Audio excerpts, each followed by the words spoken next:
At my daughter's funeral, the priest leaned close to my ear and whispered, "Don't go home." He slipped a small note into my pocket. "The truth is inside. Come to the vineyard." Midnight, alone. I was stunned, but before I could respond, my phone started vibrating.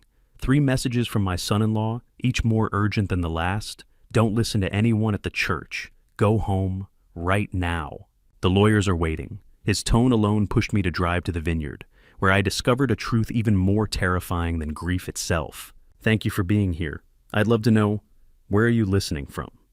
Right now, drop your location or what you're up to in the comments below. A quick heads up, while this story draws from themes, we all recognize certain details have been dramatized to emphasize the lesson. Focus on the meaning behind it. That's what truly counts.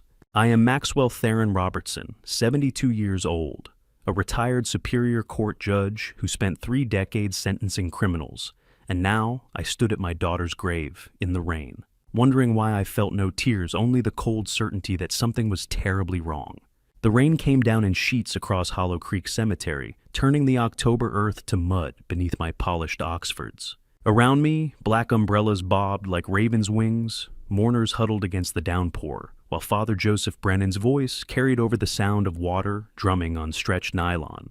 My daughter, Elena Robertson Castellano, 42 years old, and the heart of our vineyard operations, lay in the casket before me after 2 years of mysterious illness that doctors called lupus. But something in the rain-soaked air told me there was more to her death than anyone had said. Mark Castellano, my 48-year-old son-in-law, in an impeccable charcoal Armani suit, stood beside me at the grave. His hand finding my shoulder for the 4th time that morning, each touch making my skin crawl in ways I couldn't yet explain. He didn't pull away when I stiffened. His fingers just pressed harder, proprietary like he was claiming ownership of my grief. I wanted to shrug him off. Instead, I stood perfectly still, watching the casket descend into wet earth and felt nothing but wrongness. Not the hollow ache of loss. Not the piercing grief that had consumed me when my wife Catherine died 15 years ago. Just cold clinical observation, like I was back on the bench watching a defendant's attorney feed him lines. Something smelled wrong, like old secrets rotting through at last. Why did Mark's hand on my shoulder feel like a spider crawling across my skin? Why did every touch make me want to step away? I had known this man for 15 years. He had married my daughter, managed our family vineyard's finances, sat at our Christmas table. But standing here in the rain, his touch felt like a violation I couldn't name. Father Joseph Brennan, 65 years old, with liver-spotted hands that trembled as he led the funeral service, kept finding my eyes throughout the ceremony with a look that wasn't priestly comfort. It was guilt mixed with desperate urgency. His voice cracked when he spoke Elena's name. Elena Robertson Castellano lived with purpose, loved fiercely, and protected those she cherished until her final breath. The words hung in the air, heavy with meaning I couldn't decode. Protected until her final breath. Why did that sound like accusation rather than eulogy? Mark's phone buzzed in his jacket.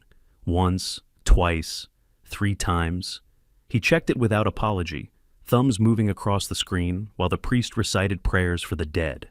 No tears on his face. No tremor in his jaw. Just cool efficiency like Elena's funeral was another board meeting he needed to manage. I had sentenced murderers who showed more emotion. The mourners began to disperse as the first shovelful of earth hit the casket with a wet thud that made my chest tighten. Father Brennan approached his vestments, soaked his hands shaking as he reached for mine, in what should have been a comforting gesture. But when our hands clasped, he stumbled an awkward lurch that brought him close enough for me to smell coffee and fear on his breath. "She only ever called you Maxwell when something mattered." He whispered, his lips barely moving as he pressed something small and folded into my vest pocket with practiced stealth. Then he was moving away, blessing another mourner, leaving me standing in the rain with a secret burning against my ribs. Mark's hand landed on my shoulder again. "We need to go. The lawyers are waiting." Lawyers. Not grief counselors, not family friends. Lawyers. I nodded slowly, buying time, my fingers brushing the hidden note in my pocket. "What's the urgency? Estate matters can't wait." Mark's voice was smooth, patient, the tone of a man explaining simple math to a child. Elena had assets, trusts, accounts that need immediate attention. Probate law is time-sensitive, Maxwell. You know that. I did know that. I had presided over enough estate disputes to understand the machinery of death and inheritance. but something in Mark's eagerness made my judicial instincts flare like warning sirens. Father Brennan's eyes found mine across Elena's casket one final time. Not priestly comfort, guilt, desperate drowning guilt. Then he turned away, his shoulders hunched against the rain, and I understood with sudden clarity that whatever was in my pocket had cost him something to give me. My phone vibrated, then again. Text messages lighting up the screen in rapid succession, all from Mark, even though he stood 3 feet away. Come home now. Lawyers won't wait. Don't talk to anyone from the church. They don't understand the legal situation. Maxwell, this is important. Trust me. Trust me. The words every liar uses when the truth is slipping away. I pulled the note from my pocket as mourners filed past, their condolences washing over me like rain. The paper was damp, folded tight, covered in handwriting. I recognized Father Brennan's careful script, urgent and cramped. Maxwell, midnight tonight. Catherine's oak hawk carving, come alone. Elena buried something there. Her exact words, Dad will know what to do. I should have acted sooner, God forgive me. Trust no one else. J.B. Catherine's oak, the tree my wife had loved on the edge of our vineyard property, where I had carved a hawk into the trunk the summer before she died. A place only family would know. A place Elena had chosen deliberately. Dad will know what to do. My daughter's voice echoed in my memory, sharp and clear. Not Daddy the way she'd called me as a child. Not Father the formal address she used in company. Maxwell. The name she used when something mattered. The note in my pocket felt like it was burning through the fabric. Truth on one side, Mark's demands on the other. My daughter's final message waiting under an oak tree at midnight. Mark was watching me, his eyes narrow, calculating. His phone was out again, typing another message, his jaw tight with frustration that he thought I couldn't see. I looked at Father Brennan's guilt-stricken face across the cemetery, then at Mark's perfectly controlled expression, then down at the fresh earth covering my daughter's casket. She had left me a message. She had chosen Father Brennan as messenger, knowing he would risk something to deliver it. She had invoked my dead wife's memory, our private place, our secret language. Elena had protected those she cherished until her final breath. Mark's text demanded I come home immediately to meet lawyers, warning me not to listen to anyone from the church. I looked at Father Brennan's guilt-stricken face, then at the note burning in my pocket. I had a choice to make, and I chose truth over obedience. I drove my old Ford F-150 away from the cemetery, ignoring the steady buzz of Mark's texts. In my rearview mirror, headlights Mark's Mercedes following me down the vineyard road.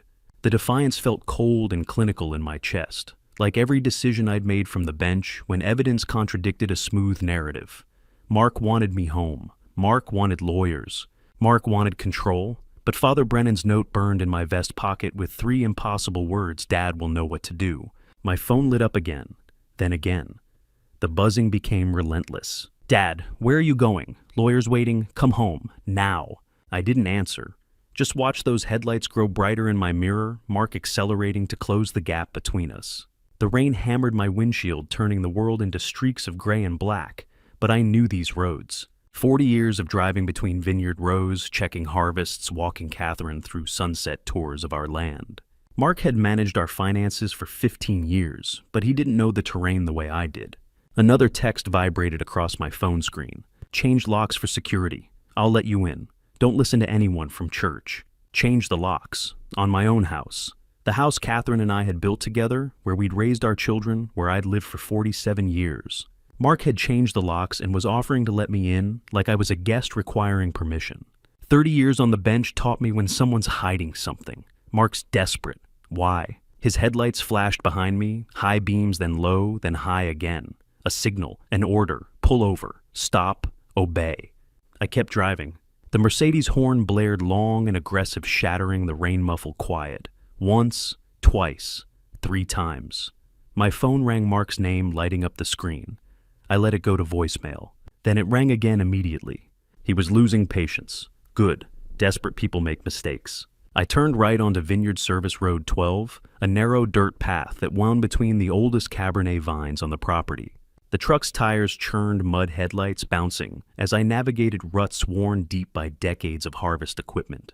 Behind me, Mark's Mercedes hesitated at the turn, low-clearance, expensive paint job, city-slick tires not made for this terrain. But he followed anyway, his headlights lurching as the Mercedes scraped over uneven ground. I drove another quarter mile, then made my move. Engine off, lights off, complete darkness. I coasted the F-150 between two rows of vines and stopped my heart hammering against my ribs like it hadn't in 30 years. Silence. Rain drumming on the truck roof, my own breathing loud in the darkness. Mark's headlights swept across the vines, missing me by 15 feet. I held my breath, waited. 30 years sentencing criminals taught me patience. Patience wins. The Mercedes crept forward, engine growling, headlights cutting through rain and darkness like searchlights hunting prey. I sat perfectly still, my 72-year-old joints screaming from tension, mud splattered across my windshield, obscuring me from view. Mark's car passed, kept going.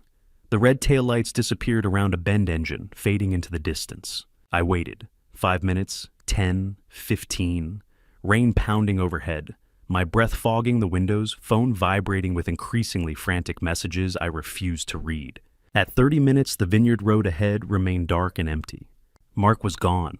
I started the engine and drove the opposite direction, circling back through service roads toward the isolated corner of the property where Catherine's oak stood.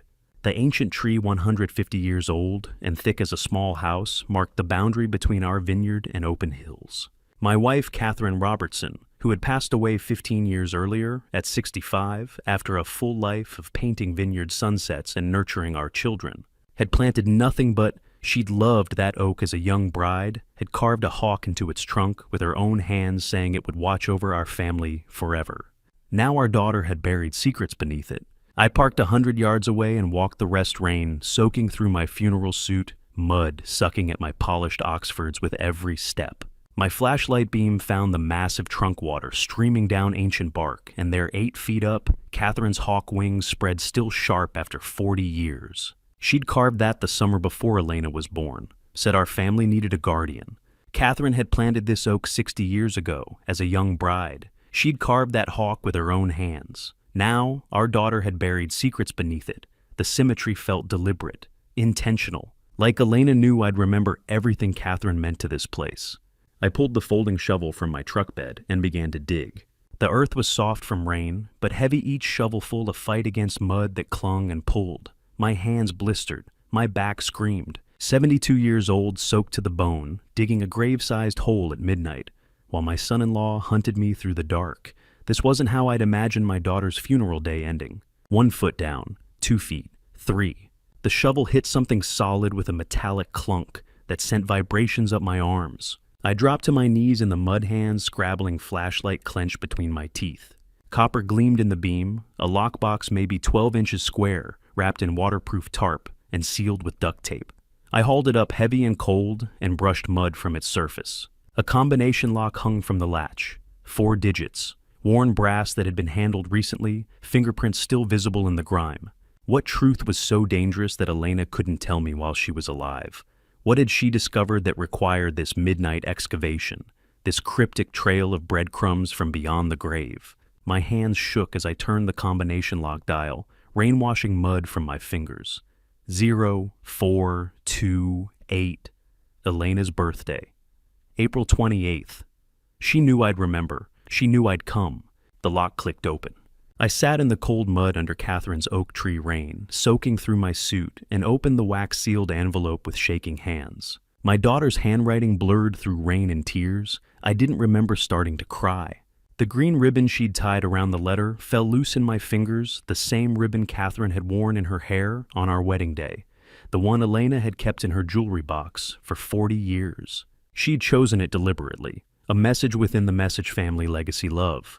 I unfolded the pages Elena's careful script, filling both sides in the blue ink she always used for important documents. My flashlight beam wavered as I began to read. Dad, if you're reading this, I'm gone. And he's responsible for my passing. Mark has been poisoning me with arsenic in my Earl Grey tea for 2 years. The words hit like physical blows. Arsenic, poison, 2 years. My hands stopped shaking and went perfectly still, the way they always did in court, when a witness revealed something that changed everything. I know how this sounds. I know what you're thinking. Elena was sick, the doctor said lupus. She's confused. But Dad, I'm not confused. I had my blood tested privately 3 times.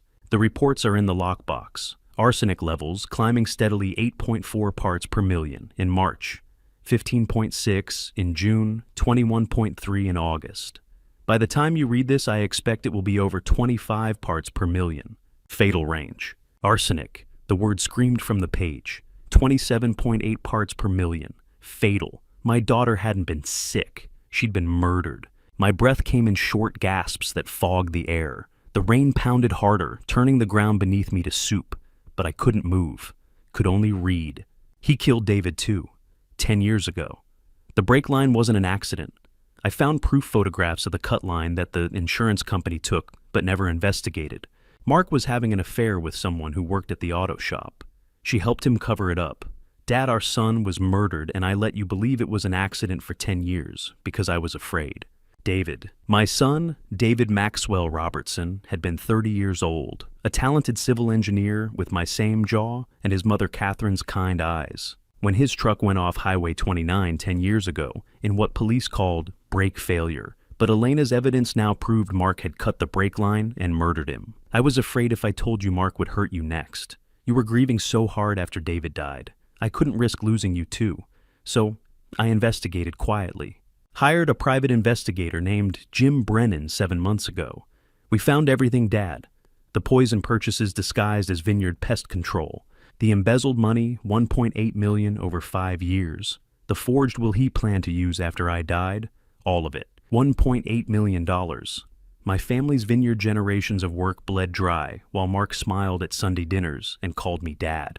I wanted to tell you so many times, but Mark watches you. He's always watching, checking your pills, your food, making sure you're alone when he visits. I think he was planning to kill you next after he got control of the estate through my death. The page shook in my hands, not from fear, from rage so cold and precise it felt like ice forming in my veins. Don't confront him alone. Please, Dad, I know you. I know 30 years on the bench taught you justice, fairness, the law. But Mark is dangerous. He's killed twice that we know of.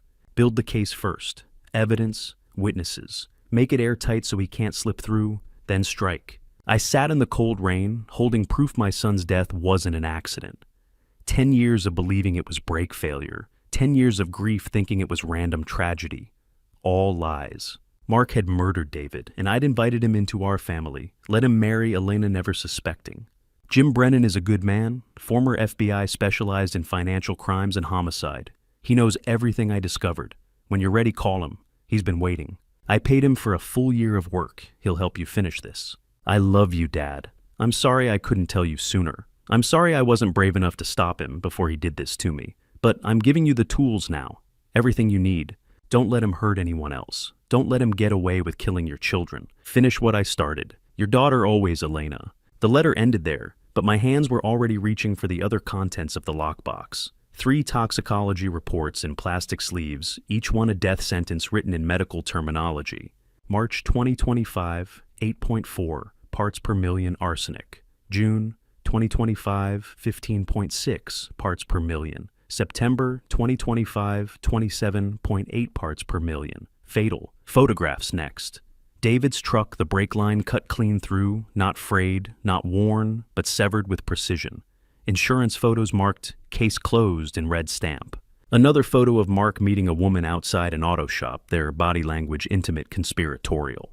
Bank records showing wire transfers. Small amounts at first, then larger. $500, $2,000, $10,000. All routed through shell companies with names like Castellano Consulting LLC, and Robertson Estate Management Group.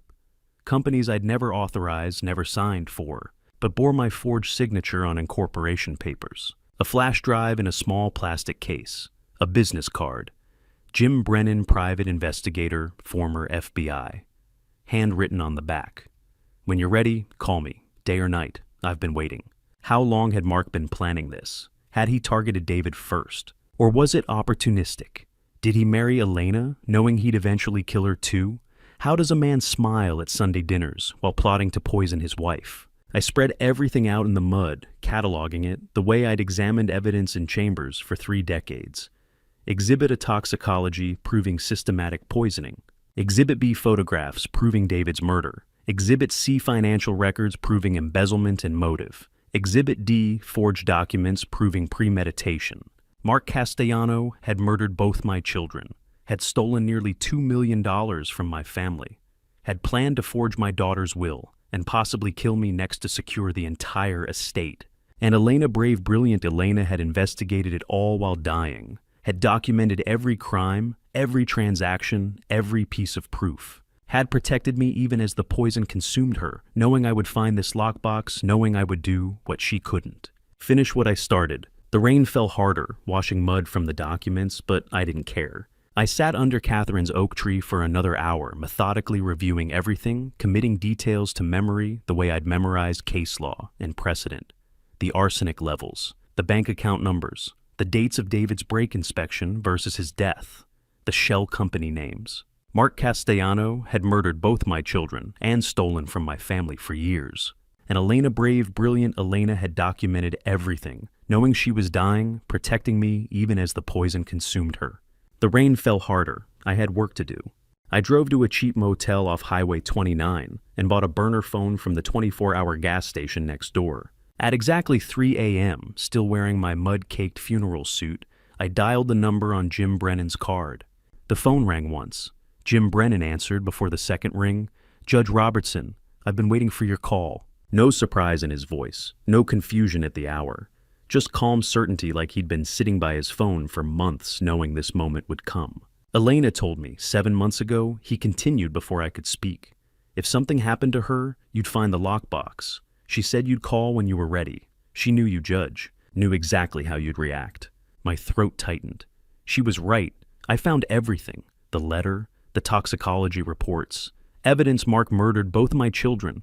How much do you know? Enough to know we need to meet. Tonight. I'm 45 minutes away. Jim's voice was steady, professional, but underneath I heard something else. Respect. Maybe even affection. Don't go home. Don't contact Mark. I'll explain everything when I get there. I gave him the motel address and sat on the water-stained bed, Elena's evidence spread around me like pieces of a case I'd been assigned to prosecute. Except, this wasn't some stranger's crime. This was my family, my children, my life dismantled and revealed as a decades-long deception. The motel room smelled like stale cigarettes, an industrial cleaner. The air conditioner rattled in the window, struggling against October cold. I poured burnt gas station coffee into a styrofoam cup and waited, my hands still trembling slightly from exhaustion and adrenaline. Jim's voice had been steady, professional, but I'd heard something else underneath respect for Elena. She was brilliant, Judge, methodical. She documented everything knowing she was dying, protecting you from making mistakes driven by grief. She loved you that much. The words echoed in the cheap room. Elena had orchestrated all of this, the lockbox, the PI, the evidence trail, knowing I would follow it exactly as she'd planned.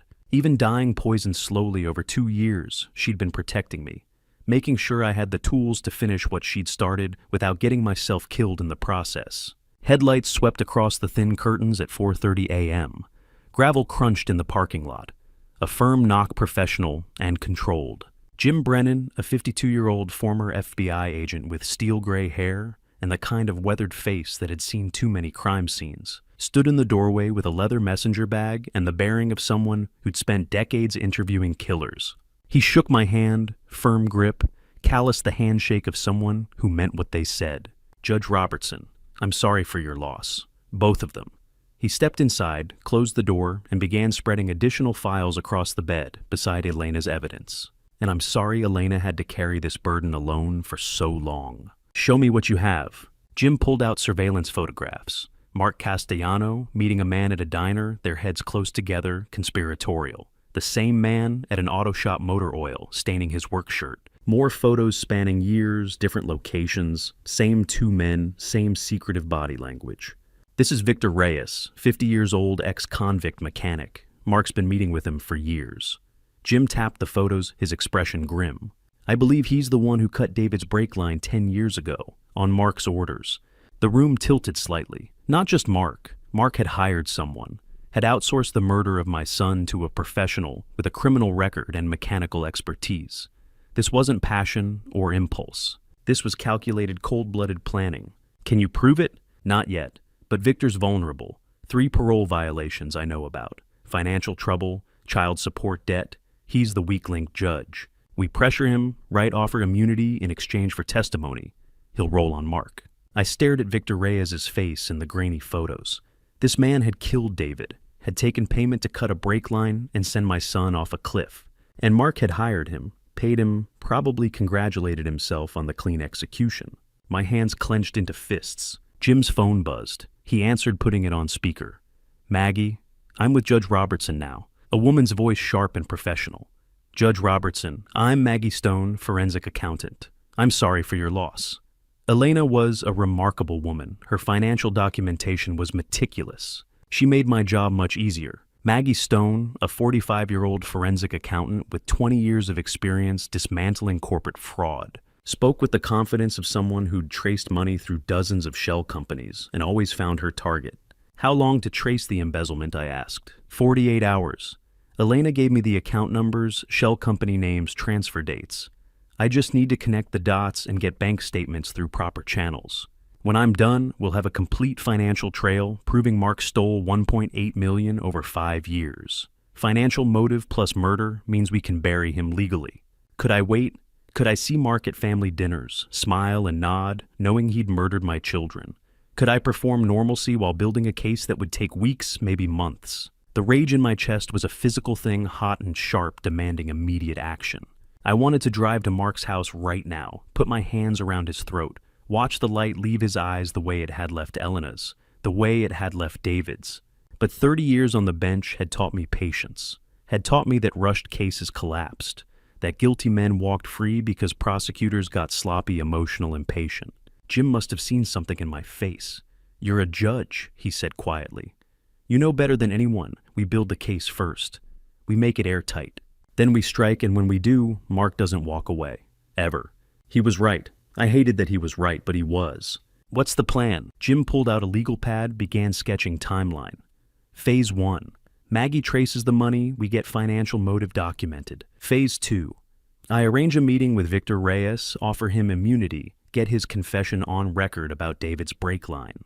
Phase 3. We take toxicology to the DA, get exhumation order, if needed, prove arsenic poisoning. Phase 4. We coordinate everything, financial evidence, murder, confessions, public exposure, and drop it all at once so Mark can't run or destroy evidence. How long? 2 weeks? Maybe 3 if Victor's hard to crack. The answer was simple. I'd spent 30 years on the bench. 30 years watching guilty men walk free because prosecutors rushed, got sloppy, missed details. Mark wouldn't walk. Not this time. Not ever. I looked at the evidence spread across the bed, at Jim's weathered face, at Maggie's number, glowing on the phone screen, at the plan taking shape from Elena's careful preparation and my 3 decades of judicial experience. As dawn broke over the Napa Valley Hills outside Motel 7, casting orange light through thin curtains, I felt something shift inside me. The grief was still there, would always be there, but it was hardening into something colder, sharper, more dangerous. My entire career had been about building cases that couldn't be broken. Mark had murdered my children. Now I would show him what happens when you make an enemy of a judge who knows exactly how the system works. At 6 a.m., I sent Mark a single text, "Coming home now."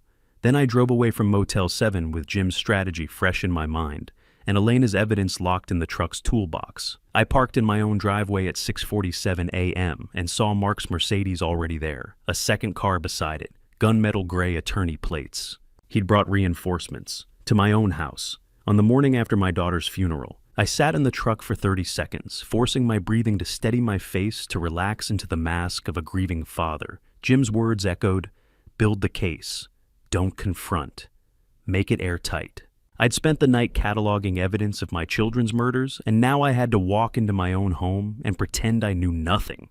Mark opened the front door before I reached it. Concern painted across his face like stage makeup. "Dad, thank God. I was so worried. Where were you?" I needed to be alone. I kept my voice flat, exhausted, not hard to fake after no sleep and hours in the rain. Drove around. Couldn't face coming back here yet. I understand. Mark's hand found my shoulder, that familiar proprietary touch that now made my skin crawl with knowledge. "But there's something urgent we need to discuss." I brought Gerald Hastings to help. Gerald Hastings, 58 years old, senior partner at Hastings & Lowe, with silver temples and a reputation for ruthless estate law, stood in my living room holding a leather folio embossed with his firm's gold seal. He extended a hand, firm grip, expensive watch. the handshake of someone billing $500 an hour. Judge Robertson, my condolences. I wish we were meeting under better circumstances. What's this about? I moved past them both, heading for the kitchen, establishing that this was still my house despite the ambush. I started brewing coffee with hands I kept deliberately steady. Mark exchanged a glance with Gerald, quick, coordinated, rehearsed. Dad, we're worried about you. Disappearing all night after the funeral, not answering calls. Gerald thinks we need to discuss some legal protections for the estate. Legal protections? The phrase landed like a judge's gavel. Gerald opened his folio on the kitchen table. Judge Robertson, I'll be direct. The Robertson Vineyard is held in a family trust established by your late wife, Catherine, in 1994. You serve as trustee. Elena's death makes Mark the primary beneficiary through spousal inheritance under California law. However, he emphasized the word carefully. The trust documents require trustee approval for any liquidation or major financial decisions. That's you, Maxwell. Mark cannot access Elena's inheritance without your signature. I understood immediately. The trust structure Catherine had created to protect our children now protected me and trapped Mark. He'd murdered Elena, expecting automatic inheritance. Instead, California's trust law meant he needed my cooperation. No wonder he was desperate to have me declared incompetent. The vineyard also has a construction loan of $4.5 million due in 90 days, Gerald continued. Elena was managing the payments. With her passing, Mark discovered some concerning gaps in the financial records. What kind of gaps? Gerald slid papers across the table. Missing invoices, unclear fund transfers. The bank is demanding full documentation within 10 days, or they'll call the loan. With your recent... He paused delicately. Erratic behavior at the funeral and your disappearance last night. Mark is concerned about your capacity to handle both the trustee duties and the estate's complex financial situation. Gerald slid the conservatorship petition across the coffee table. My name was already typed as respondent incompetent. The words sat there on official letterhead, black ink on white paper. Maxwell Theron Robertson incompetent. 3 decades on the Superior Court bench, and my son-in-law was petitioning to have me declared mentally unfit. He's already moving. Elena was right. Mark needs legal control before I discover the embezzlement. This is temporary, Mark said, quickly reading something in my face. Just until we stabilize the loan situation. Gerald can manage the financial paperwork while you grieve. You shouldn't have to deal with banks and lawyers right now, Dad. The endearment was poison in his mouth. This man had murdered my children, and he was calling me Dad while trying to steal legal control of my estate. I lifted the petition, scanning pages with the trained eye of someone who'd reviewed thousands of legal documents. Conservatorship of person and estate. Mark Castellano named as conservator. Full financial authority. The hearing scheduled in 10 days. For a moment I saw Elena's face in the rain, her funeral dress dark as the soil. I blinked, focused. She'd given me the tools, now I had to use them. I set down the petition and met Gerald's eyes with the calm I'd perfected in chambers. Gerald, I've presided over 100 conservatorships in my career. You're asking me to sign away my legal capacity based on what grief A need for privacy after burying my daughter. Judge Robertson, no one's questioning your legal acumen. Gerald's voice was smooth, reasonable. But the bank deadline is real. Mark has been managing day-to-day operations for 15 years. This simply formalizes, give me 48 hours to review these documents with my own counsel. Mark's expression flickered, frustration quickly masked. Dad, the bank. 48 hours, Mark. I let steel enter my voice, the tone I'd used to silence attorneys who pushed too hard in my courtroom. Unless you think a superior court judge can't read his own conservatorship petition. Gerald raised a diplomatic hand. 48 hours is reasonable. We'll schedule a follow-up meeting. But Judge, I need your word. You'll engage with this in good faith. The estate's financial situation is genuinely precarious. I have never acted in bad faith in my life. I held his gaze until he looked away. You'll have my answer in 48 hours. Jim had said Maggie needed 48 hours to trace the embezzlement. I was giving Mark exactly what he wanted later, when the financial evidence would be irrefutable, when every dollar stolen would be documented and ready for prosecution. Mark and Gerald gathered their papers, satisfied they'd delivered their blow. Gerald handed me a business card, my direct line. Call anytime, Judge. After they left, I stood at the kitchen window, watching Mark's Mercedes pull away Gerald's sedan following. They thought they'd cornered me, thought grief and legal pressure would force compliance. They had no idea I'd spent the night with a former FBI agent and a forensic accountant planning their destruction. My phone buzzed. Text from Maggie Stone. Found the embezzlement trail 1.8 million, moved through 3 shell companies. Also found something bigger. I stared at those last 3 words. Something bigger. Bigger than poisoning Elena with arsenic for 2 years.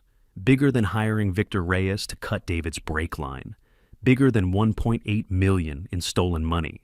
How many other families had Mark destroyed? How many deaths had I missed while I sat on the bench blind to the killer at my own table? I dialed Jim immediately. He answered on the first ring. Jim, I just got a text from Maggie. She found the embezzlement, but she says there's something bigger. What did she find? A pause, then Jim's voice, grim. Jennifer Morrison, Mark's first wife. She died 12 years ago. Life insurance paid out $800,000. The coroner ruled it suicide. Suicide. But you don't think it was. Elena didn't think it was. That's why she hired me. Jim's voice was quiet. Judge Mark's been doing this for a long time. Elena was number 3. We think Jennifer was number 1. The kitchen spun slightly. 3 wives, 3 deaths. A pattern spanning more than a decade. Maggie's text glowed on my screen. Found the embezzlement trail, 1.8 million moved through 3 shell companies. Also found something bigger. Bigger than murder. Serial murder. Task 2.3. The drive to Sacramento took 90 minutes through gathering darkness. Jim drove while I sat silent, preparing to face the man who had murdered my son. Victor Reyes opened his trailer door with a beer in one hand and a cigarette in the other, then froze when he saw my face. Victor Reyes, 41 years old, ex-military mechanic turned small-time criminal, lived in a rusted Airstream with engine parts scattered in the dirt yard like grave markers. But it was his expression that stopped me. Cold instant recognition, followed by drowning guilt. Jesus Christ. His voice cracked beer can, slipping from his fingers to splash across the metal threshold. You're David's father. I saw your picture at... He couldn't finish. Didn't need to. I'd seen that look before in courtrooms on the faces of defendants when evidence they thought buried came to light. Jim stepped forward, FBI credentials already out. Victor Reyes. We need to talk about October 2015. David Robertson's brake line, and what Mark Castellano paid you to cut it. Victor's legs seemed to give out. He sat down hard on the trailer's metal steps, cigarette dropping into the dirt. I'm sorry, God. I'm so goddamn sorry. I didn't know. I knew, but I didn't. His hands shook. You're really his father. I was. I kept my voice level judicial, the tone that had sentenced men to decades behind bars. My son was 30 years old. He had a fiancée. He wanted to design sustainable buildings, and you took $50,000 to murder him. Victor's face crumpled. He told me it was just sabotage, insurance fraud. Said his stepson was a problem, needed to be scared, straight not killed. I swear I didn't know he meant. Jim cut in. We have witnesses placing you with Mark Castellano 3 days before David's accident. We have bank records showing a $50,000 cash withdrawal. Either you talk to us now, or we take this to the DA and you face first-degree murder charges. Your choice. The threat worked. Victor stumbled inside, pulled a shoebox from under his bed, and produced a digital recorder. I recorded everything he said quietly, every meeting. After David died, and I saw the news saw his picture, his family, I knew Mark had lied. I kept the recordings. Insurance, I guess. Proof I was just a tool. He pressed play. Mark's voice filled the cramped trailer, calm and precise. The brake line. Make it look like wear and tear. My stepson drives Highway 29, daily plenty of curves, steep drops. 50,000 cash, no contact after. Can you do it? I listened to my son's death sentence delivered in Mark's calm baritone, the same voice that had called me dad for 14 years. Victor's voice on the recording, younger, hesitant. And if something goes wrong, if he survives, Mark's reply, cold. Then you didn't do it right. I'm paying for a solution.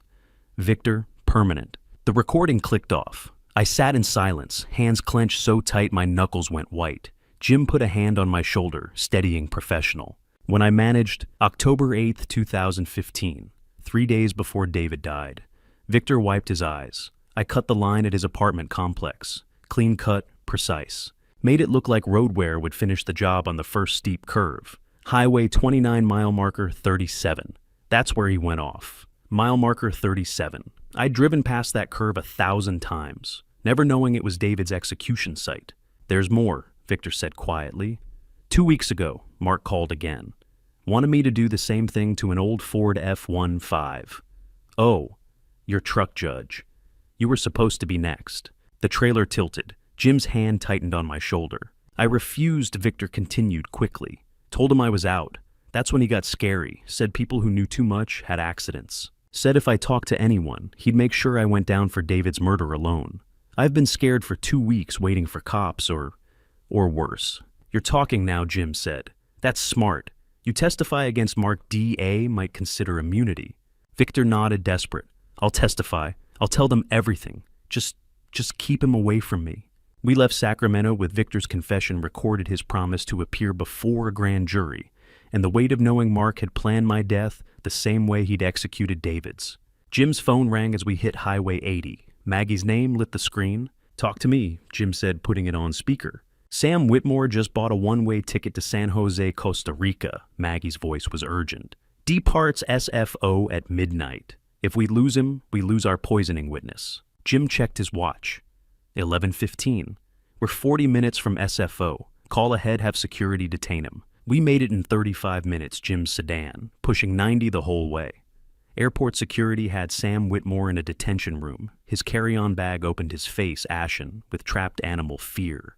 How many times had I sat across from Sam at Sunday dinners while he carried the secret of Elena's murder in his poisoned hands? Sam Whitmore, 53 years old, the Robertson Vineyards operations manager for 8 years, had the build of someone who worked outdoors and the eyes of someone who'd stopped sleeping well. He looked at me and started crying. Judge Robertson, I didn't know. I swear to God I didn't know. What did Mark tell you to put in my daughter's tea? He said it was heart vitamins, organic supplement. She had a condition he said needed daily doses, but was stubborn about taking pills. He gave me a container of white powder, told me to add a 1/4 teaspoon to her afternoon Earl Grey. Every day. For her health. Why did you believe him? I asked, my voice quiet but sharp. 26 months, Sam. You added poison to my daughter's tea for 26 months. You never questioned it. Sam's face crumpled. He knew about my gambling debts. $50,000 I owed to illegal bookies in Sacramento. They were threatening my family, my wife, my kids. Mark paid them off. Just like that. Said it was a loan, said I'd work it off managing the vineyard. Then 2 months later, he asked me to add the powder to Elena's tea. Said it was for her heart condition, that she was too stubborn to take pills. And you believed him. I wanted to believe him. I needed to. He owned me, Judge. The bookies, the debt, he'd documented everything. If I refused, he'd turn me into the IRS for unreported gambling income. I'd lose my house, my family, everything. So I did what he asked and told myself it was medicine. For 26 months, Jim's voice was steel. Sam nodded miserably. I trusted him at first. He was family. But after 6 months, I started to suspect. Elena was getting sicker. I asked Mark if we should tell her doctor. He just smiled and said doctors already knew. Then he sent me a photo of me handing cash to the bookies. Said if I stopped or talked, he'd make sure I went down for murder alone. God, I killed her. I put poison in her tea for 2 years, and I was too afraid to stop. You knew enough to run, I said quietly. When did Mark tell you to disappear? Yesterday. Sam pulled out his phone, with shaking hands played a voice message. Mark's voice, the same cold precision I'd heard on Victor's recording. Sam, you've been useful, but things are getting complicated. Take the $200,000 I deposited this morning and disappear. Costa Rica, maybe Thailand, somewhere without extradition. Or refuse and stay. And accidents happen. Remember David. Mark's voice on the recording, remember David, my son's name, his trophy, his weapon. The detention room went silent. Sam's flight itinerary lay on the table between us, one-way non-refundable departing in 40 minutes. Blood money for 2 years of murder. Jim leaned forward. You testify against Mark Castellano for Elena's poisoning, and we'll talk to the DA about reduced charges. You run, and you're an accomplice to murder fleeing prosecution. Choose. Sam chose. 20 minutes later, we had his full confession on record, his agreement to testify, and the recording of Mark's threat saved to 3 different devices. We drove back through midnight fog, the Golden Gate Bridge disappearing behind us in mist. We had Victor. We had Sam. We had recordings of Mark ordering murder and witness intimidation. But one question haunted me as vineyards gave way to darkness. How many others had Mark killed before he ever met Elena? How many families had he destroyed in the years before? David before, Jennifer Morrison before, anyone knew to look. Mark's carefully constructed world was beginning to crumble, and he didn't even know it yet. The answer to how many victims came at 7:42 a.m. the next morning when my phone rang with a number I didn't recognize. Dr. Patricia Okafor's voice cut through the morning fog like a scalpel. Judge Robertson, someone murdered your daughter in plain sight, and her own doctor helped cover it up. Dr. Patricia Okafor, 52 years old, chief medical examiner for Napa County, had autopsied 300 suspicious deaths in her career. Elena Robertson Castellanos' case made her furious enough to call a judge at dawn. I sat up in the motel bed, sleep vanishing. What did you find? I reviewed your daughter's medical files last night. Dr. Okafor's controlled fury was palpable through the line.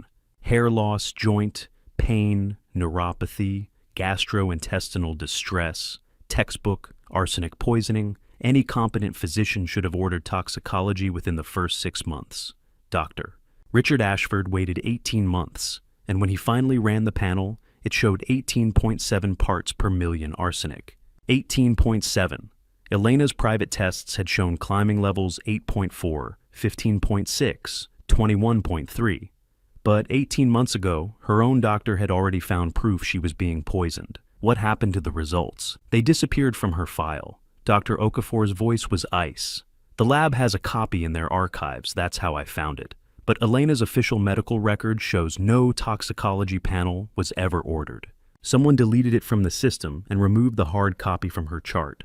Dr. Ashford, I can't prove that yet, but Judge Robertson, your daughter, was showing lethal arsenic levels 18 months before her death. If that test had been properly documented and acted upon, she'd be alive today. 18.7 parts per million. Lethal range begins at 10. Elena had been dying for 18 months, and her doctor had known. I called Jim immediately. Within 2 hours, Maggie had traced a $200,000 payment from one of Mark's shell companies to an offshore account linked to Dr. Richard Ashford. The payment was dated 3 days after the toxicology results came back. Blood money, payment for silence while my daughter died. Dr. Richard Ashford, 61 years old, had been the Robertson family physician for 23 years, delivering both Elena and David. His office walls covered with photos of grateful patients whose trust he'd betrayed. When we arrived at his office that evening, he was locking up for the day, medical bag in hand, looking every bit the respectable small-town doctor. Until he saw my face. Judge Robertson, his voice faltered. I heard about Elena. I'm so sorry. We need to talk about the toxicology panel you ordered 18 months ago. I kept my voice level, judicial, the one showing 18.7 parts per million arsenic, the one that disappeared from her medical file. Ashford's face went gray. He looked at Jim at the federal credentials, then back at me. His shoulders sagged. Inside, his office smelled of antiseptic and old paper diplomas covering one wall, family photos covering another. A good man's life built on decades of service, now about to crumble. Jim laid out the evidence methodically, the archived lab results, the deleted records, the $200,000 payment. Ashford sat behind his mahogany desk, hands trembling, saying nothing. How many times had I shaken Richard Ashford's hand at hospital fundraisers while he carried the secret of my daughter's murder in his prescription pad? Why, I finally asked. 23 years. Richard, you delivered my children. Why would you help Mark kill Elena? Ashford's face crumpled. I didn't know it was Mark. Not at first. I just knew the results were concerning. I called Elena privately, told her we needed to discuss the findings. That's when Mark contacted me. How? He knew about my prescription irregularities. Ashford's voice was barely a whisper. Minor things, writing scripts for friends without proper documentation, samples given to patients who couldn't afford medication. Nothing that harmed anyone but enough to lose my license if reported properly. Mark had evidence. Photos, records. He said if I reported the arsenic levels or kept the results on file, he'd destroy my career. 30 years of practice gone. So, you chose your career over my daughter's life. I thought God help me. I thought maybe it was environmental exposure, vineyard pesticides, that if Mark was involved, he'd stop once he knew we'd found it. Ashford was crying now, tears streaming down his weathered face. I deleted the results and told Elena the test came back normal. I told myself I was protecting the family, avoiding scandal. But I knew, deep down, I knew what I was doing. Jim leaned forward. Did Mark ever explicitly tell you he was poisoning Elena? No, but 3 months after I deleted the results, he sent another payment. Then, another 6 months later, each time with a note, "For your discretion regarding the Robertson matter." I knew what it meant. I took the money and stayed quiet while your daughter died. The room went silent except for Ashford's ragged breathing. I watched his tears and felt nothing. Elena had cried too in her final months. No one had saved her. "You're going to testify," I said quietly. "You're going to stand in front of a jury and tell them exactly what Mark Castellano made you do. Every payment, every deleted record, every time you looked my daughter in the eye and lied about her test results." Ashford nodded, broken. "I'll testify. I'll tell them everything. It's the only thing left I can do for her." Jim pulled out a recording device. "Then start now. From the beginning. When did Mark first contact you and what exactly did he say?" For the next 90 minutes, Dr. Richard Ashford confessed to medical malpractice conspiracy to commit murder and accepting bribes to conceal evidence of poisoning. His voice never stopped shaking. His tears never stopped falling. But he talked, gave us everything. Dates, amounts, conversations, the exact method Mark used to leverage his prescription fraud into murder complicity. Another witness secured, another piece of Mark's empire cracking. As we left Ashford's office, the night air cold and sharp, Jim's phone buzzed. He checked the screen, and his expression went grim. "Maxwell, you need to see this." Maggie's text glowed in the darkness, cross-referenced Mark's financials with death records. Found his first wife, Jennifer Morrison, died, 2013, $800,000, life insurance. Exhumation warrant approved. Digging starts tomorrow. Jennifer Morrison, Mark's first wife. Dead 12 years, $800,000 in life insurance. And now, an exhumation warrant. Mark had done this before, long before Elena, long before David. He'd been killing for over a decade, perfecting his methods, leaving bodies behind while collecting insurance money and moving on to the next target. "How many?" I asked, quietly staring at the text. Jim's face was shadowed in the dim light. "We're about to find out." The morning after learning about Jennifer Morrison's exhumation, Dr. Ashford called again. His voice was shaking worse than before. Dr. Ashford's whisper hit me like a physical blow. "The vitamin pills I prescribed you 6 months ago? Mark brought them. I never tested them. God help me, I never tested them." I sat down, hard phone pressed to my ear. "What pills?" "The daily supplements for elderly health," Mark said. "He brought them in a manufacturer's bottle, told me you needed preventative cardiac support. I wrote the prescription without question." "You've been taking them, haven't you? Every morning, with breakfast, for 6 months. Mark had suggested it himself, said I needed to stay sharp, stay healthy. I'd trusted him. Jim was already pulling on his jacket. "Hospital, now. We need blood work immediately." Dr. Patricia Okafor met us in the emergency room, her expression grim. She drew blood herself, rushed it to the lab with orders for comprehensive toxicology. Then she took the pill bottle from my trembling hands and disappeared into the hospital's analysis wing. 2 hours later, she returned with a lab report and a face carved from stone. "Your blood arsenic is 6.8 parts per million. You're not dying yet, Maxwell, but another 6 to 12 months of daily dosing and you would have been. 6.8 parts per million. The pills in my medicine cabinet. The same breakfast routine Mark had encouraged. I'd been drinking my own death for half a year. The pills are 30% arsenic trioxide." Dr. Okafor continued setting down the lab analysis. Pharmaceutical grade, carefully formulated to dissolve slowly. Whoever made these knew exactly what they were doing. Low enough dose to avoid immediate symptoms, high enough to be fatal within a year. The same method used on Elena, just stretched over a longer timeline. How long? My voice sounded distant, clinical. How long before symptoms would have appeared? You're already showing early signs. The joint pain you mentioned last month, the occasional nausea, early arsenic toxicity. Another 2 months, and you'd have hair loss, neuropathy, confusion. 6 months, and you'd be bedridden like Elena was. 12 months. She didn't finish. Didn't need to. Jim was already on his phone. "Maggie. I need Robertson estate security footage. All cameras last 6 months. Focus on Maxwell's bathroom and kitchen. Send it to my office immediately." We drove to Jim's office in silence. My hands wouldn't stop shaking. Mark had watched me take those pills. Had probably smiled each morning, knowing I was one step closer to the same death he'd given Elena. How many mornings had Mark sat across from me, coffee in hand, watching me swallow the poison he'd planted, counting down the months until my funeral. The security footage loaded on Jim's computer. October 15th, 4 a.m. The timestamp glowed in the corner as Mark's figure entered my bathroom, a small flashlight in hand. He moved with practiced efficiency, opened the medicine cabinet, removed the vitamin bottle Dr. Ashford had prescribed, replaced it with an identical bottle from his jacket pocket. The switch took 30 seconds. Then, November 3rd, breakfast. I watched myself on screen sitting at the kitchen table with coffee and toast, taking the morning pill with orange juice. And there in the background, partially obscured by the doorway, Mark, watching. His face caught the morning light for just a moment, that slight smile. Jim froze the frame. Look, see that slight smile? He knew. I need to know, are you still with me after seeing that? If you're still here, please let me know. You're standing with me by dropping a comment below. Type the word loyalty if you believe a betrayal like this can never be forgiven. I'm reading every single one of your responses. Please be advised, the following part of this story contains some dramatized and fictionalized elements to better convey the emotional weight of these events. If you're not comfortable with that, feel free to stop the video right here. I watched the footage 3 more times. Mark entering my bathroom in darkness. Mark watching me take poison at breakfast. That satisfied expression on his face, like a man admiring his own work. I'd seen it 1,000 times.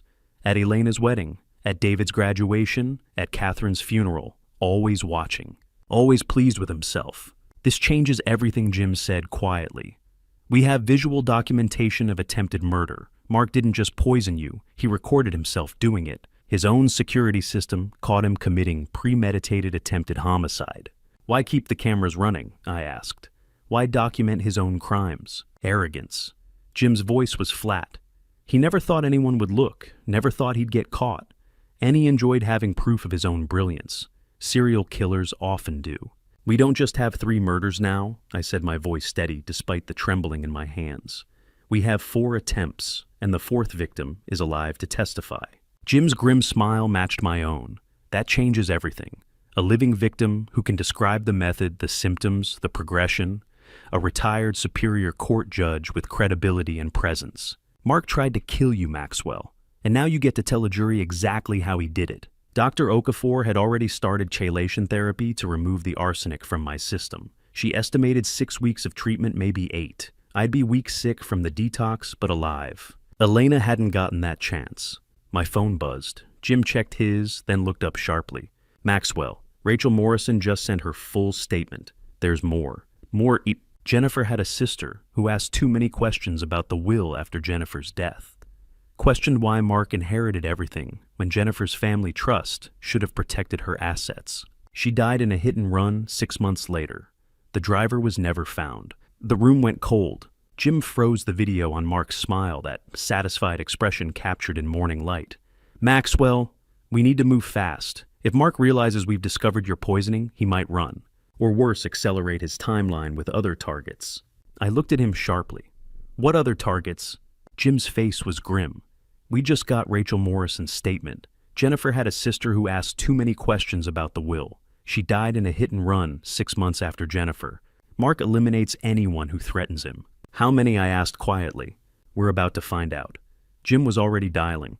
Rachel Morrison is flying in tonight. She's been investigating her sister's death for 12 years, waiting for someone to finally listen.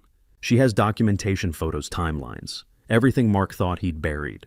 I looked at the frozen image of Mark's smile on the screen, then at the pill bottle in the evidence bag on Jim's desk.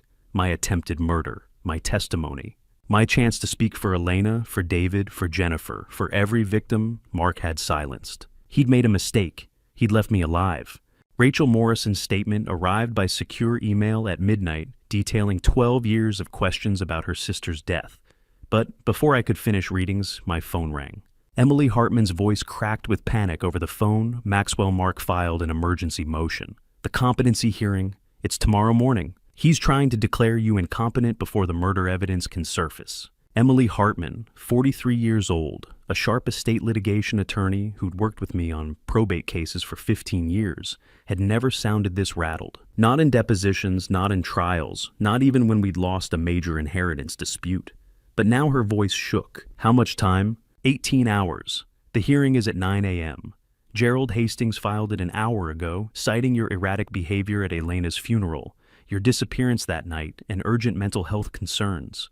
Maxwell, this is his Hail Mary. He knows we're building the murder case. Of course he knows. Mark had always been 3 steps ahead, reading people calculating angles. He'd poisoned me for 6 months without anyone noticing. Now he was trying to have me declared incompetent before I could testify against him.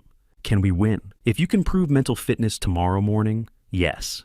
Emily's voice steadied lawyer mode, engaging. But Maxwell, you'll have to sit in a courtroom and answer questions about your daughter's death, your son's death, and the fact that your son-in-law tried to poison you. You'll have to do that calmly, coherently, without breaking down. Can you do that? Could I prove I was sane while sitting in a courtroom where I had once sentenced a father who'd killed his family? Could any judge truly be objective about his own poisoning? I'll be there, I said, 9 a.m. sharp.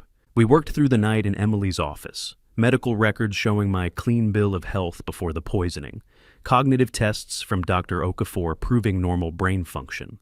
Character references from fellow judges, from Vineyard employees, from community members who'd known me for decades. Every piece of evidence that Maxwell Theron Robertson, retired Superior Court judge, was sound of mind despite the trauma Mark had inflicted. Jim arrived at 3 a.m. with coffee and grim news. Mark's been calling his financial advisors all night, liquidating accounts, moving money offshore. He's preparing to run. After the hearing, if he loses, yes. If he wins and gets control of your estate, he'll consolidate everything and disappear with millions. Either way, we're running out of time. The Napa County Superior Court felt different walking in as a respondent instead of a judge. Courtroom 4, where I had presided over hundreds of cases, now held me as the subject of inquiry. The witness box, where I'd watched people sweat and lie and break, now I'd sit there being judged. Judge Helen Morrison, 67 years old, had served alongside me on the Superior Court bench for 18 years. She'd respected my rulings, consulted me on complex probate matters, attended Catherine's funeral. Now she had to determine if I was mentally competent or if my son-in-law's petition to control my life had merit.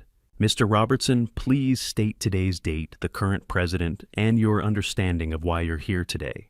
I sat in the witness box where hundreds had sat before me, where I'd watched them sweat and lie and break. Now it was my turn. Now I was the one being judged. October 25th, 2025. Donald Trump is president. I'm here because my son-in-law, who murdered my daughter and son, is attempting to seize control of my estate by declaring me mentally incompetent. Gerald Hastings shot to his feet. Objection. The respondent's unfounded accusations. Judge Morrison's gavel silenced him. Mr. Hastings, this is a competency hearing, not a criminal trial. The respondent is entitled to state his understanding of the situation. She turned back to me. Mr. Robertson, please explain the legal elements of first-degree murder as you understand them. For the next 40 minutes, I answered questions with the precision I'd honed over 30 years on the bench. Recited case law. Explained the difference between competency and capacity. Discussed estate planning principles, tax implications, fiduciary duties. Every answer, calm, measured, professional. Gerald tried. He painted me as a grieving father, lost in conspiracy theories, someone who'd disappeared the night of his daughter's funeral, who'd been making wild accusations against his own family. But Emily countered with medical records, cognitive tests, testimony from Dr. Okafor about my clear mental state despite the arsenic poisoning that Mark had inflicted. Evidence we couldn't yet present in this hearing, but that hung in the air like smoke. Judge Morrison took 15 minutes to deliberate. When she returned, her expression was resolute. Petition dismissed. Mr. Robertson is clearly troubled by grief and recent traumatic discoveries. But troubled does not equal incompetent. He has demonstrated complete understanding of complex legal concepts, clear recollection of facts, and sound judgment in seeking counsel and pursuing appropriate legal remedies. Mr. Robertson remains in full control of his faculties and assets. The gavel came down with finality. I exhaled for what felt like the first time in hours. Emily squeezed my arm, relief flooding her face. We'd won. Mark's legal gambit had failed. But in the hallway, Mark's composure shattered. The crash of the chair against marble echoed like a gunshot. Mark's scream. "This isn't over!" Bailiffs swarmed. The mask was gone. Mark Castellano, the polished attorney in $1,000 suits, the man who'd maintained perfect control through 2 years of slowly poisoning his wife. stood in the courthouse hallway, throwing furniture like a cornered animal. His face contorted with rage spit flying as he screamed obscenities that echoed through halls where I'd once sentenced criminals. Bailiffs rushed in, 3 of them, restraining him as he fought. His expensive Italian shoes scrabbled against polished marble, his tailored jacket tearing as they forced his arms behind his back. "You think you won?" Mark's voice carried down the corridor, raw and vicious. "You think this is over, old man? I'll bury you. I'll bury all of you." Judge Morrison had already retreated to chambers, but courthouse staff and other attorneys stood frozen watching Mark Castellanos' complete breakdown. The respected estate attorney, the grieving widower, the concerned son-in-law, all of it revealed as performance. Underneath was this rage and desperation, and the absolute certainty that he deserved everything he'd stolen. Emily pulled me aside as bailiffs escorted Mark toward the exit, his shouting fading. "You won, Maxwell." I nodded, but my eyes stayed on Mark being led away, still struggling, still screaming threats. This wasn't victory. This was war, and I'd just forced him into a corner. Emily's phone buzzed. She checked it, and her face went pale. Jim just texted. "They're exhuming Jennifer Morrison's body tonight. If the toxicology matches Elena's, we file murder charges tomorrow." She looked up at me urgent, but Mark just made his desperation public. "We need to move fast." I watched Mark disappear down the courthouse steps, his rage still echoing in my ears. Tomorrow, we'd have proof, but tonight he'd know his empire was crumbling, and cornered killers were the most dangerous kind. The exhumation results came at 6 p.m. while I was still processing Mark's courthouse meltdown. Dr. Okafor's voice carried absolute certainty. 27.8 parts per million arsenic in Elena's remains. "Judge Robertson, this is definitive proof of murder. There is no question anymore." I sat down, hard phone pressed to my ear. 27.8. The fatal threshold was 10 parts per million. Elena had carried nearly 3 times the lethal dose in her body. "How long?" My voice was steady, judicial, even though my hands shook. "Based on tissue analysis, hair follicles, liver, kidney minimum, 24 months of systematic exposure." Dr. Okafor's clinical precision made it worse somehow. Every organ showing accumulation patterns consistent with daily low-dose poisoning over 2 years. This is aggravated first-degree murder, Maxwell. Premeditated, prolonged, torturous. 27.8 parts per million. Elena had carried nearly 3 times the lethal dose in her body for 2 years. 2 years of slow death. "I'm filing my report with DA Maria Gonzalez tonight," Dr. Okafor continued. "She'll have forensic proof by morning." Maria Gonzalez, 47 years old, senior deputy district attorney for Napa County, had prosecuted 73 homicides in her 22-year career, earning a 91% conviction rate and a reputation for taking down powerful defendants. When she called me 2 hours later, her voice was sharp with prosecutorial hunger. "Judge Robertson, I've reviewed the evidence package Jim Brennan compiled. Toxicology, proving poisoning confessions from 3 accomplices. Security footage showing attempted murder, financial records documenting motive and method." She paused. "This is the most documented murder case I've ever seen. We file formal charges in 48 hours. Jennifer Morrison," I said, "his first wife. Same pattern. Already subpoenaed her medical records from 2013. If her toxicology matches Elena's arsenic levels, we're looking at serial murder charges. Multiple victims, identical methods, 12-year pattern." Maria's satisfaction was audible. "Mark Castellano won't just face life in prison, Judge. He'll face death penalty consideration." The machinery of justice was finally turning. DA preparing charges, medical examiner filing reports, evidence cataloged and ready for grand jury presentation. But Jim had one more strategic move. "We need public pressure," he said, when I met him at his office the next morning. "Legal charges are crucial, but Mark has money connections, expensive lawyers.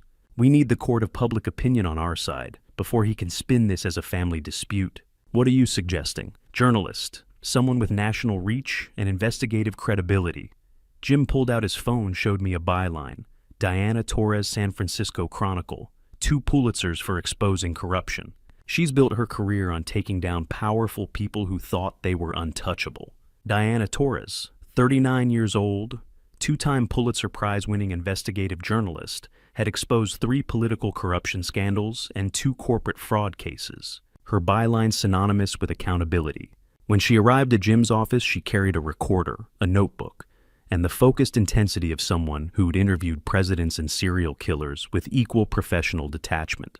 "Judge Robertson, I need to hear it in your own words." She set the recorder on the table between us. "Your daughter's murder, your son's murder, your own poisoning. America needs to understand what Mark Castellano is." For 6 hours I talked, told her everything.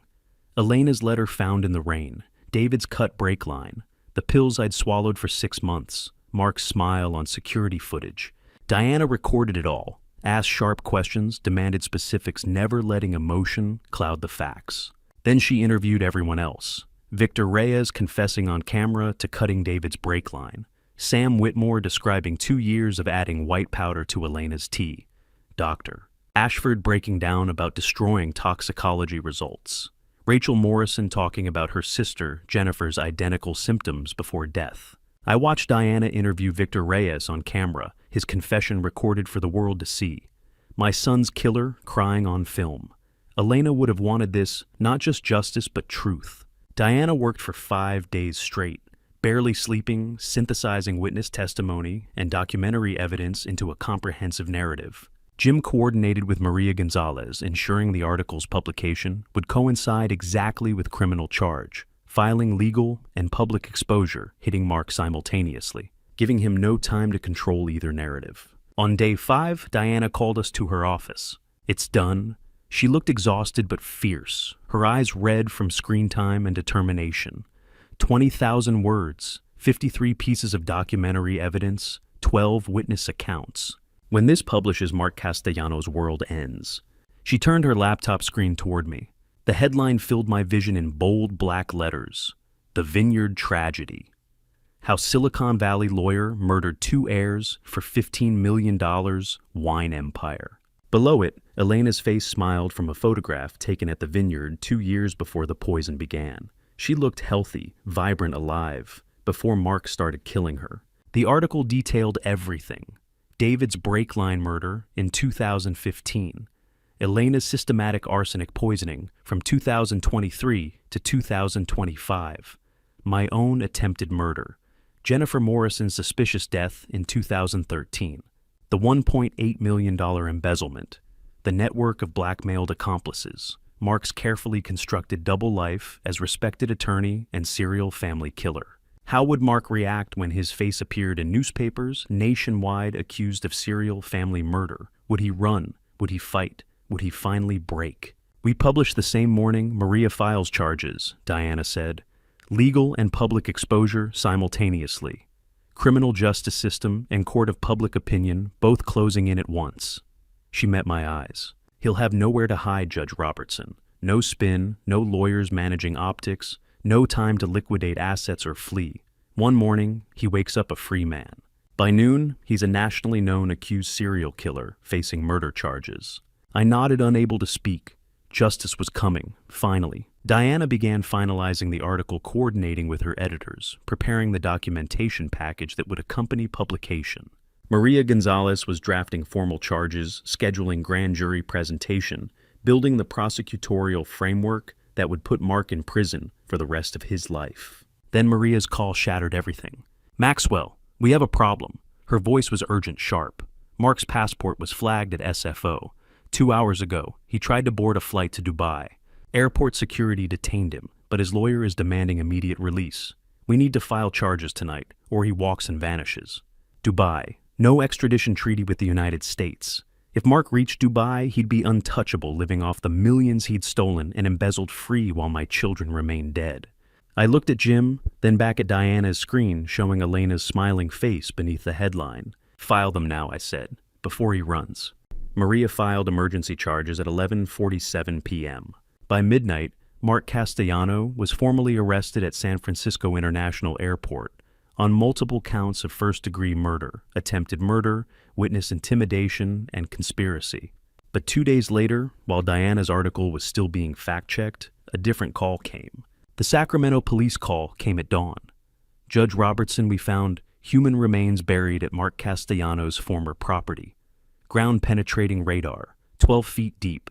We need you to identify possible victims." The Sacramento Police Cold Case Unit, following an anonymous tip later traced to Victor Reyes, had deployed ground-penetrating radar at Mark's former rental property in Sacramento, a house he'd sold 6 months after his first wife Jennifer disappeared in 2013. The radar had detected anomalies consistent with buried remains. I drove to the excavation site with Jim, watching heavy machinery carefully remove earth layer by layer. 12 feet down, they found her. Remains identified as Jennifer Morrison Castellano.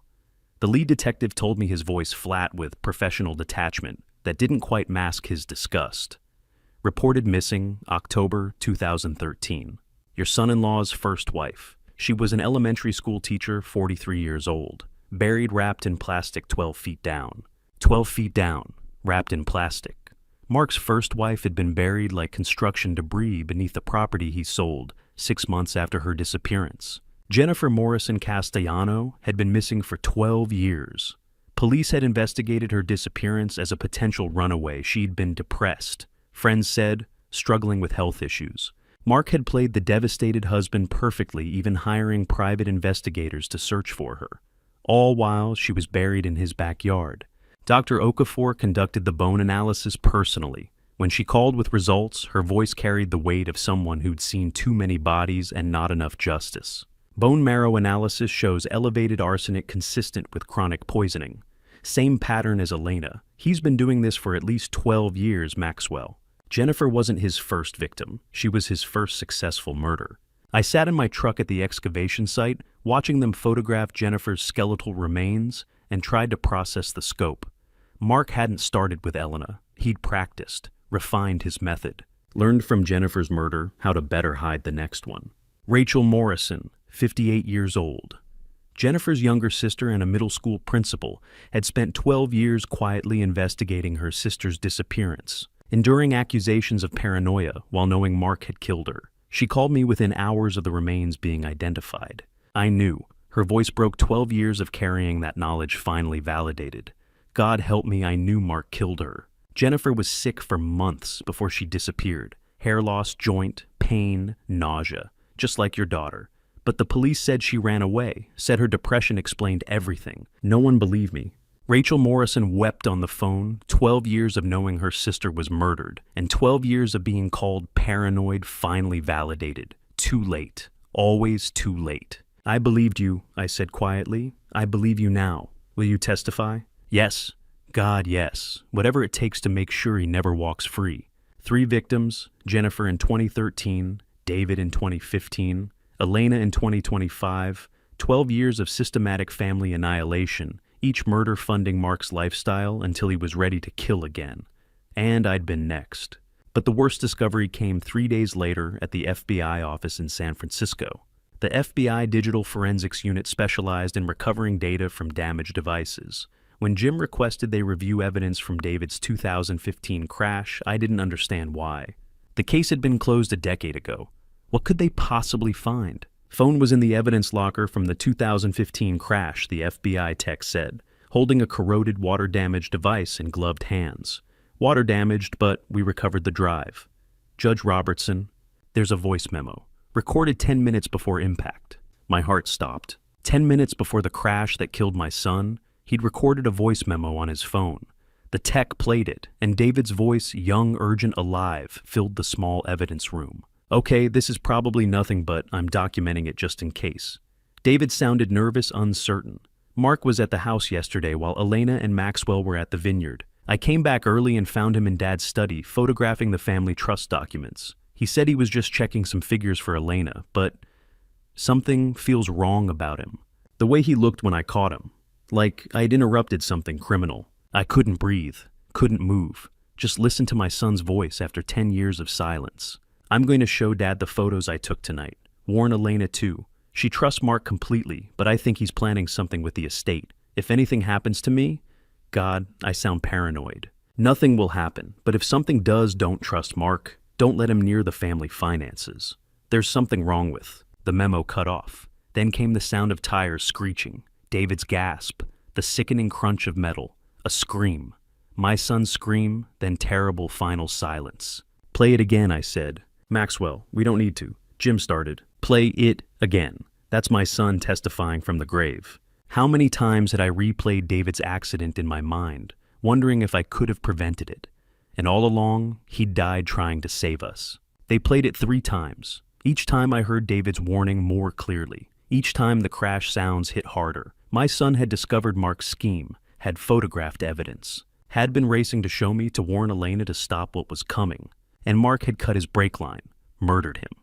Then spent 10 years perfecting his method on Elena using the same inheritance scheme David had tried to expose. If David had survived that night, Elena would still be alive. I would never have been poisoned. Jennifer's body would have been found years ago. One conversation, one warning David never got to deliver would have saved everything. I sat in the FBI office, hands covering my face as David's voice played for the 3rd time. My son had known. He'd been racing to warn us. And Mark had murdered him for it, just like he'd murder Elena a decade later, just like he'd tried to murder me. Jim's hand gripped my shoulder. I couldn't cry. The rage was too cold, too absolute. David's voice was evidence now.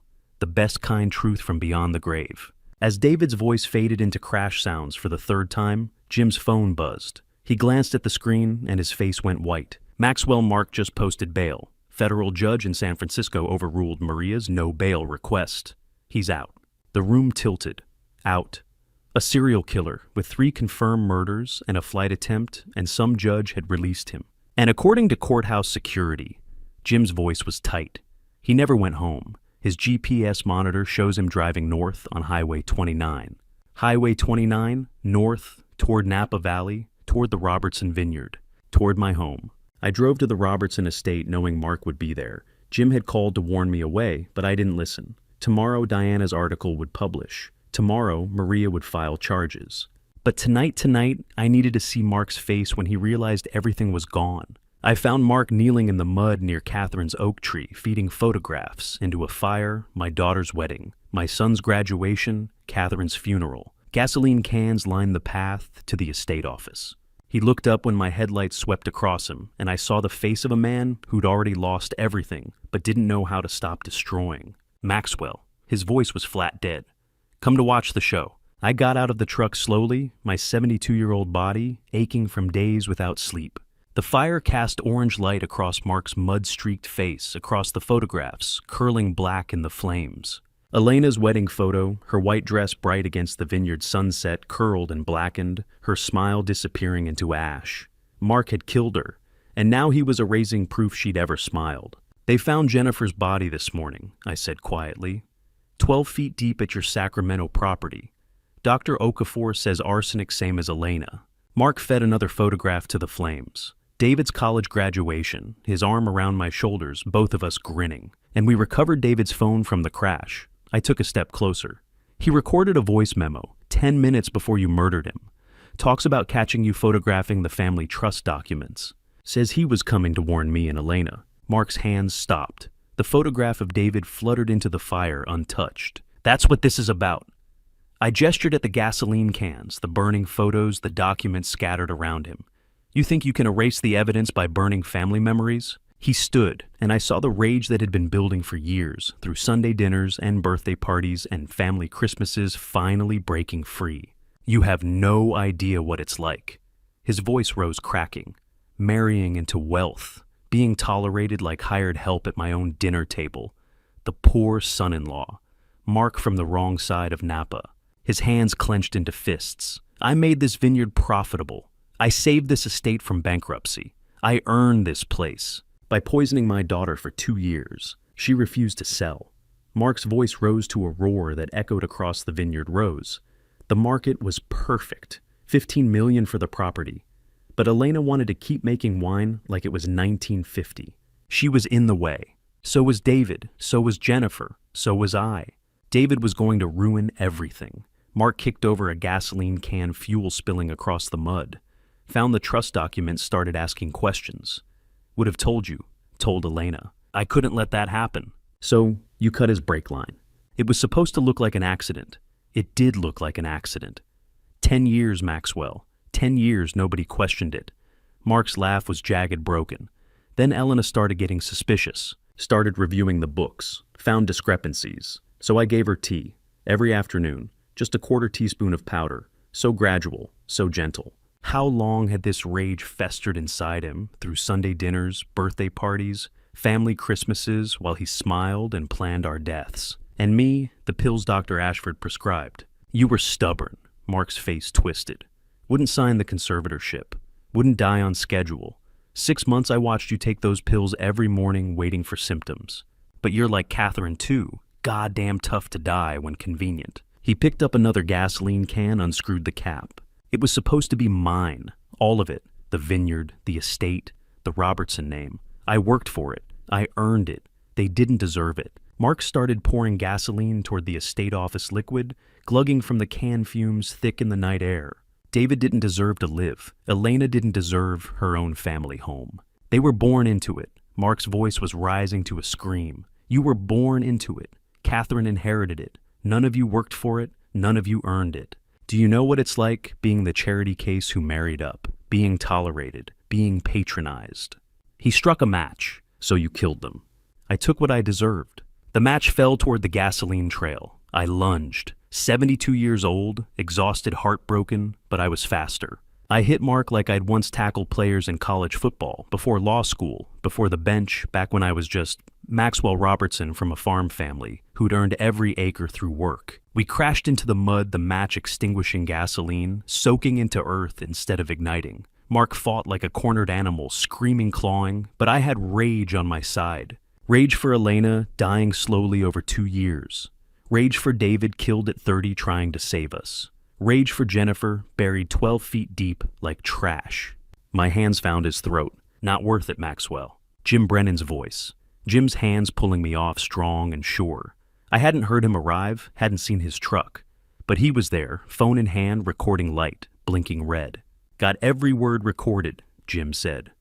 Holding up the phone, full confession, Jennifer David, Elena the pills. Everything, class warfare, and earning the estate. All of it. Mark was gasping in the mud, his Armani suit destroyed, his perfect facade shattered. Police sirens wailed up the Vineyard Road. Red and blue lights strobed across Catherine's oak tree as Napa County Sheriff's deputies arrived their cruisers, sliding to stops in the mud. Mark tried to stand, tried to run. Officers swarmed him, forcing him down, handcuffs clicking around wrists that had poisoned 3 people and destroyed 4 lives. It was supposed to be mine. Mark's scream echoed across the vineyard as they lifted him. I earned it. They didn't deserve it. Do you know what it's like being the poor son-in-law? The officers led him away past the still smoldering photographs, past Catherine's oak tree, where Elena had buried the evidence that would destroy him. Past the estate he'd murdered 3 people trying to steal. I watched the taillights disappear down the Vineyard Road, Jim's hand steady on my shoulder. Tomorrow the article would publish. Tomorrow charges would be filed. But tonight, I'd watched Mark Castellano confess to everything while trying to burn my family's legacy. And Jim had captured every word. At dawn, Diana Torres's article went live. By 7 a.m., it had 200,000 shares. By 8 a.m., national news trucks lined the Vineyard Road. By 9 a.m., Maria Gonzalez filed formal charges, 3 counts, first-degree murder, 1 count, attempted murder, witness intimidation, financial fraud, arson. Mark's face filled every screen in America, not as a respected Silicon Valley attorney, but as a serial family killer. The public trial had begun. At 6:03 a.m., Diana Torres's exposé went live on the San Francisco Chronicle website. I watched from Jim's office as the view counter climbed 5,200 and 800. Within 2 hours, it hit 10,000. By noon, my daughter's face filled every television screen in America under the headline, The Vineyard Tragedy. How Silicon Valley lawyer murdered 2 heirs for $15 million wine empire. Elena smiled from that photograph, taken at the vineyard 2 years before the poison began, before Mark started killing her, before I knew what he was. Maxwell Diana's voice crackled over Jim's speakerphone at 8 a.m. We just hit 10,000 shares. CNN picked it up. NBC is calling. This is bigger than I expected. America is furious. I could hear it in her voice. Not just professional satisfaction, but genuine shock at the viral response. The article had documented everything: Jennifer's burial, David's voice memo, Elena's toxicology, my attempted murder, Mark's recorded confession. 20,000 words, 53 pieces of evidence, 12 witness statements. And America was reading every word. By 10 a.m., #JusticeForElena had been tweeted 47,000 times.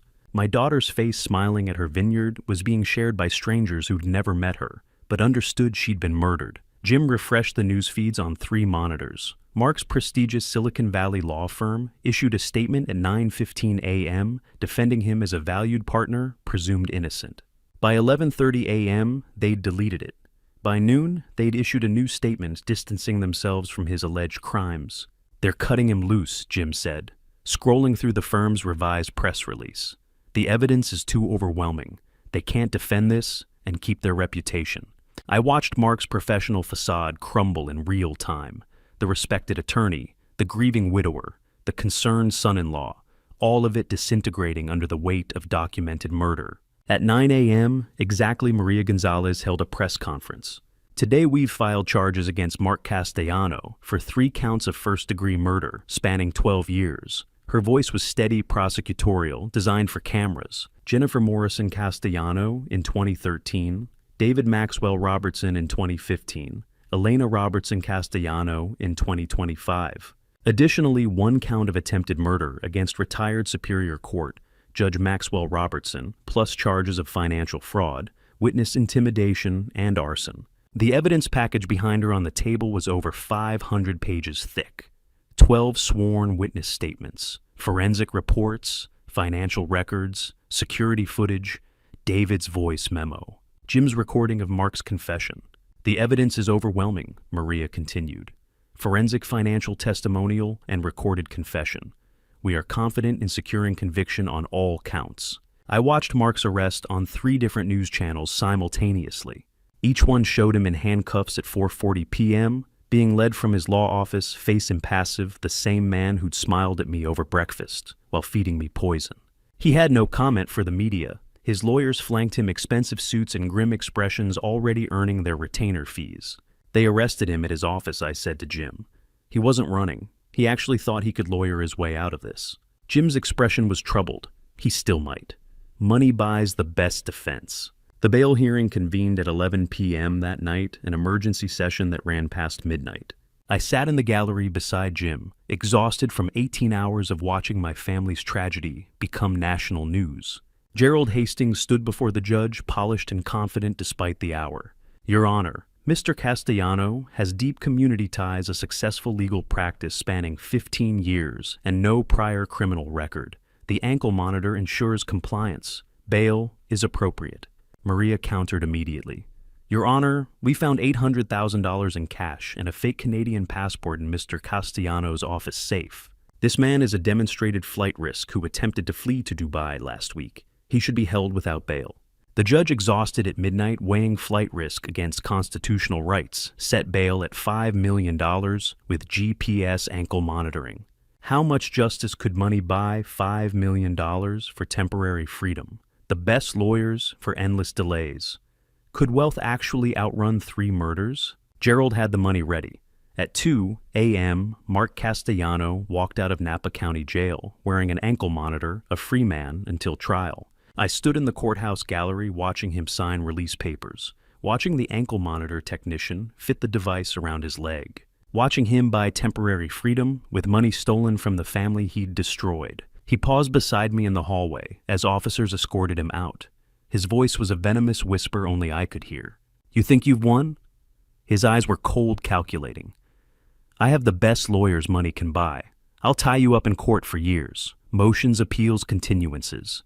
You'll die before you see me convicted, old man." I met his gaze steadily. This man who'd murdered my children, who'd tried to murder me, who'd bought his temporary freedom with blood money. "You're right about one thing, Mark," I said quietly. "One of us will die before this is over. But it won't be me, and it won't be in freedom." His face darkened, rage flickering beneath the controlled exterior. But the ankle monitor officer was calling him, and courthouse security was watching. He had to leave. Had to maintain the appearance of compliance. I watched him walk out into the pre-dawn darkness, knowing this setback was temporary. Justice delayed wasn't justice denied. Not this time. As Mark's car disappeared, Jim's phone buzzed. He glanced at the screen, and his face went grim. "Rachel Morrison just texted Maria. Says Mark's first wife, Jennifer, had a sister who died in a hit-and-run 6 months after Jennifer disappeared." Jim looked up at me. Woman was contesting Jennifer's will, questioning why Mark inherited everything. The courthouse hallway seemed to tilt. Rachel thinks we need to exhume her, too. Jim's voice was quiet. Maxwell. How many people has he killed? I had no answer. Jennifer in 2013, David in 2015, Elena in 2025, me attempted.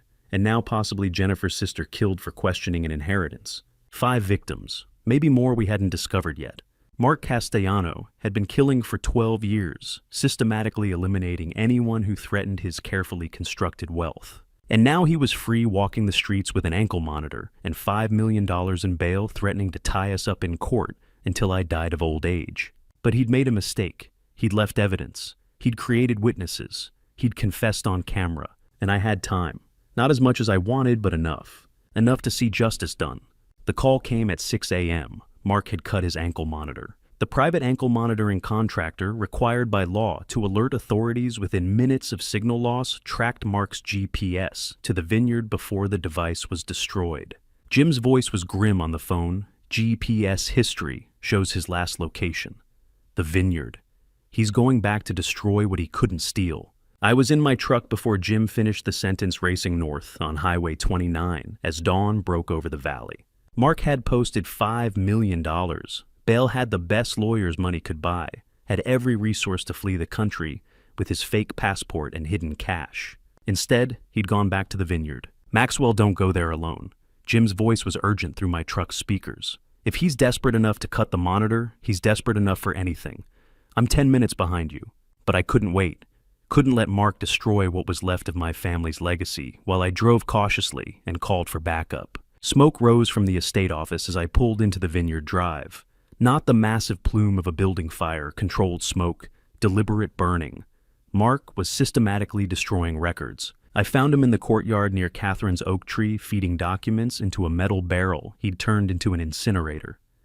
Gasoline cans lined the path to the estate office.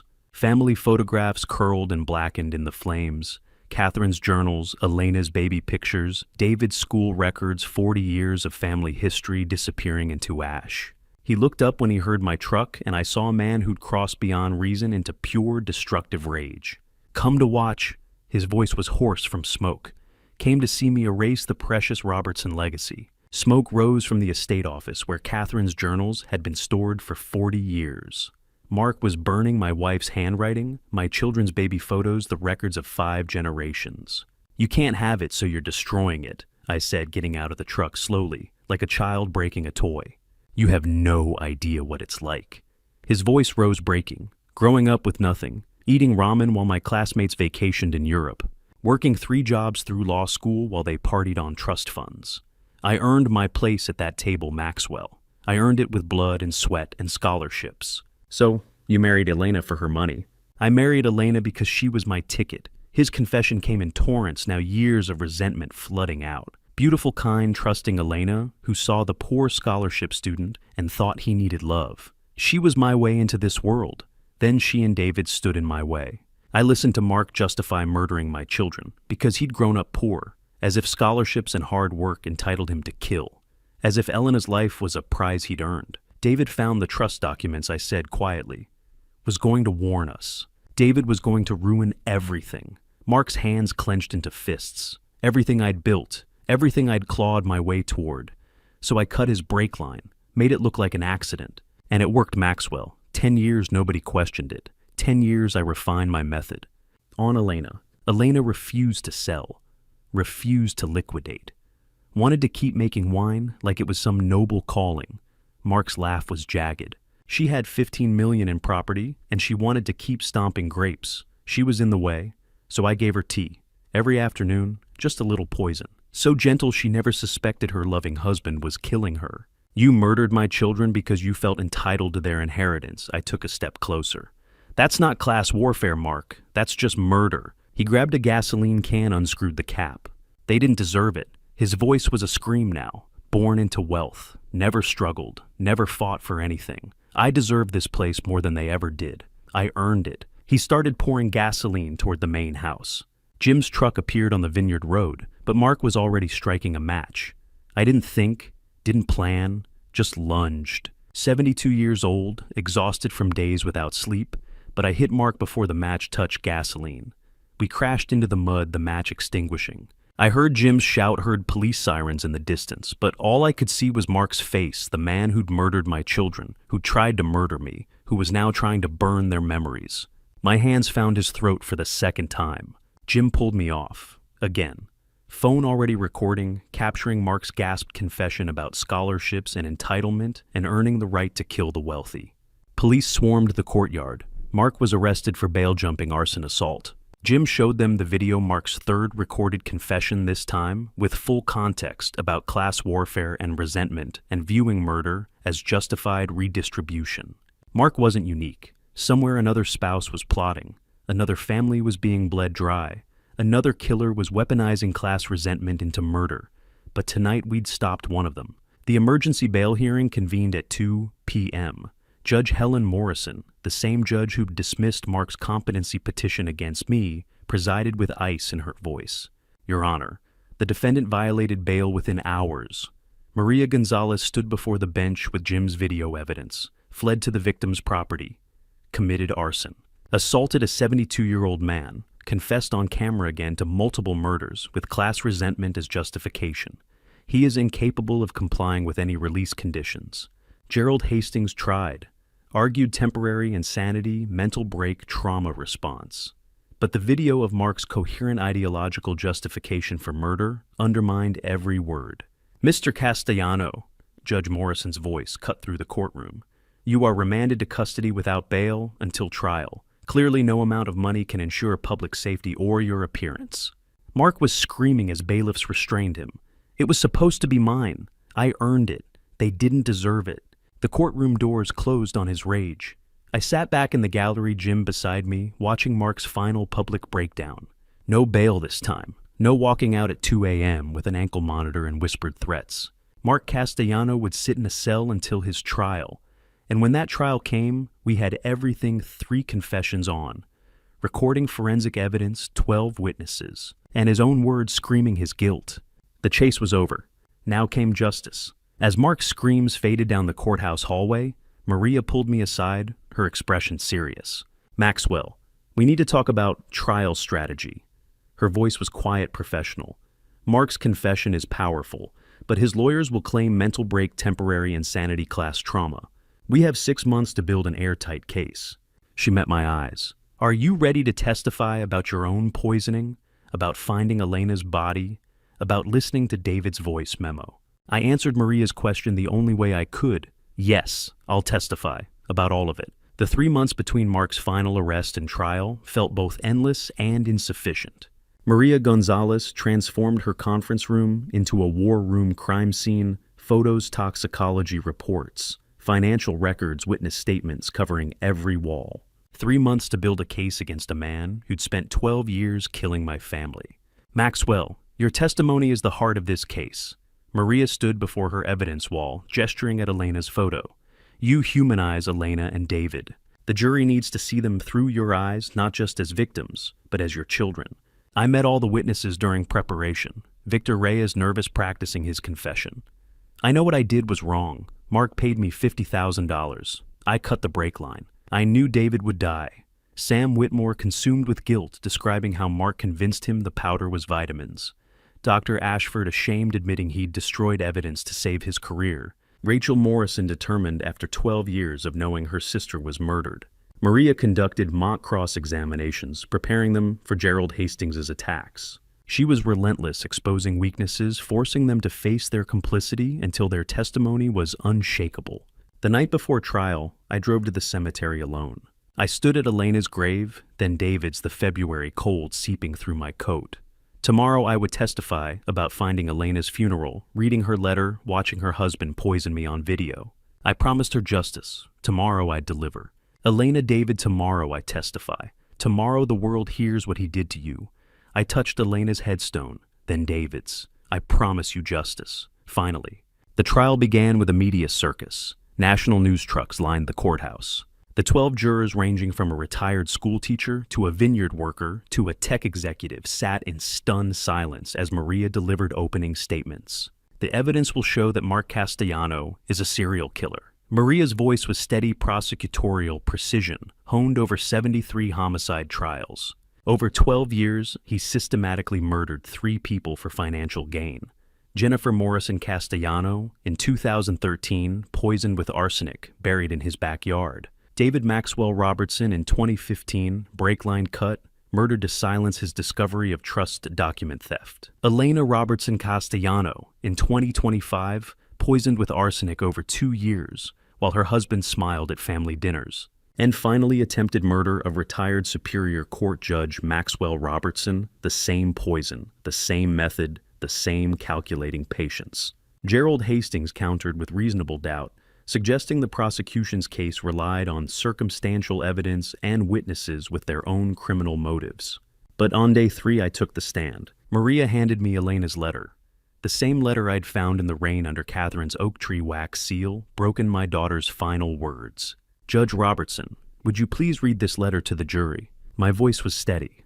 30 years of courtroom experience kept it level, even as my heart shattered. "Dad, if you're reading this, I'm dead. Mark has been poisoning me. I know it sounds crazy, but I've documented everything. The tea, the symptoms, the toxicology results Dr. Ashford destroyed. Please don't let him get away with this. I love you." Several jurors were crying before I finished. The courtroom sat in horrified silence. Then Maria played the security footage. The courtroom watched in silent horror as the recording played. Mark switching pill bottles at 4 a.m. in my bathroom, then weeks later, watching me swallow poison at breakfast. That slight satisfied smile on his face. The jury saw it. The premeditation, the sadistic pleasure, the calculating patience of a man who'd murdered 3 people and was confident enough to record his 4th attempt. Gerald's cross-examination tried to suggest my grief clouded my judgment. "Judge Robertson, isn't it true? Your grief might cloud your judgment about my client's innocence." I met his eyes with the calm I'd perfected over 3 decades on the bench. "Mr. Hastings, I presided over this courthouse for 30 years. I know the difference between grief and evidence. Your client murdered my children. The evidence proves it." Gerald had no response. For 3 weeks, witness after witness took the stand, building an insurmountable mountain of evidence. Victor Reyes played the recording of Mark ordering David's hit, his voice breaking. I cut the brake line. Knew what would happen. "I'm sorry." Sam Whitmore described adding poison to Elena's tea. Thought it was vitamins. 1/4 teaspoon every afternoon in her Earl Grey. God forgive me. Dr. Ashford admitted destroying the toxicology.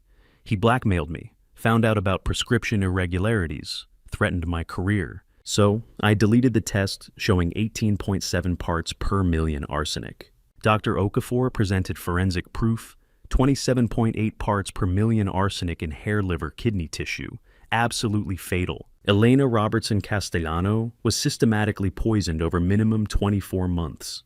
Dr. Ashford took the stand. Next, his once confident bearing, replaced by visible shame. He'd aged a decade since his confession months ago. Maria was surgical in her questioning. "Dr. Ashford, you've already entered a guilty plea separate from this trial. Tell the jury what you pled guilty to and what sentence you're serving." Ashford's voice was barely audible. "I pled guilty to conspiracy to commit murder, medical malpractice, and obstruction of justice.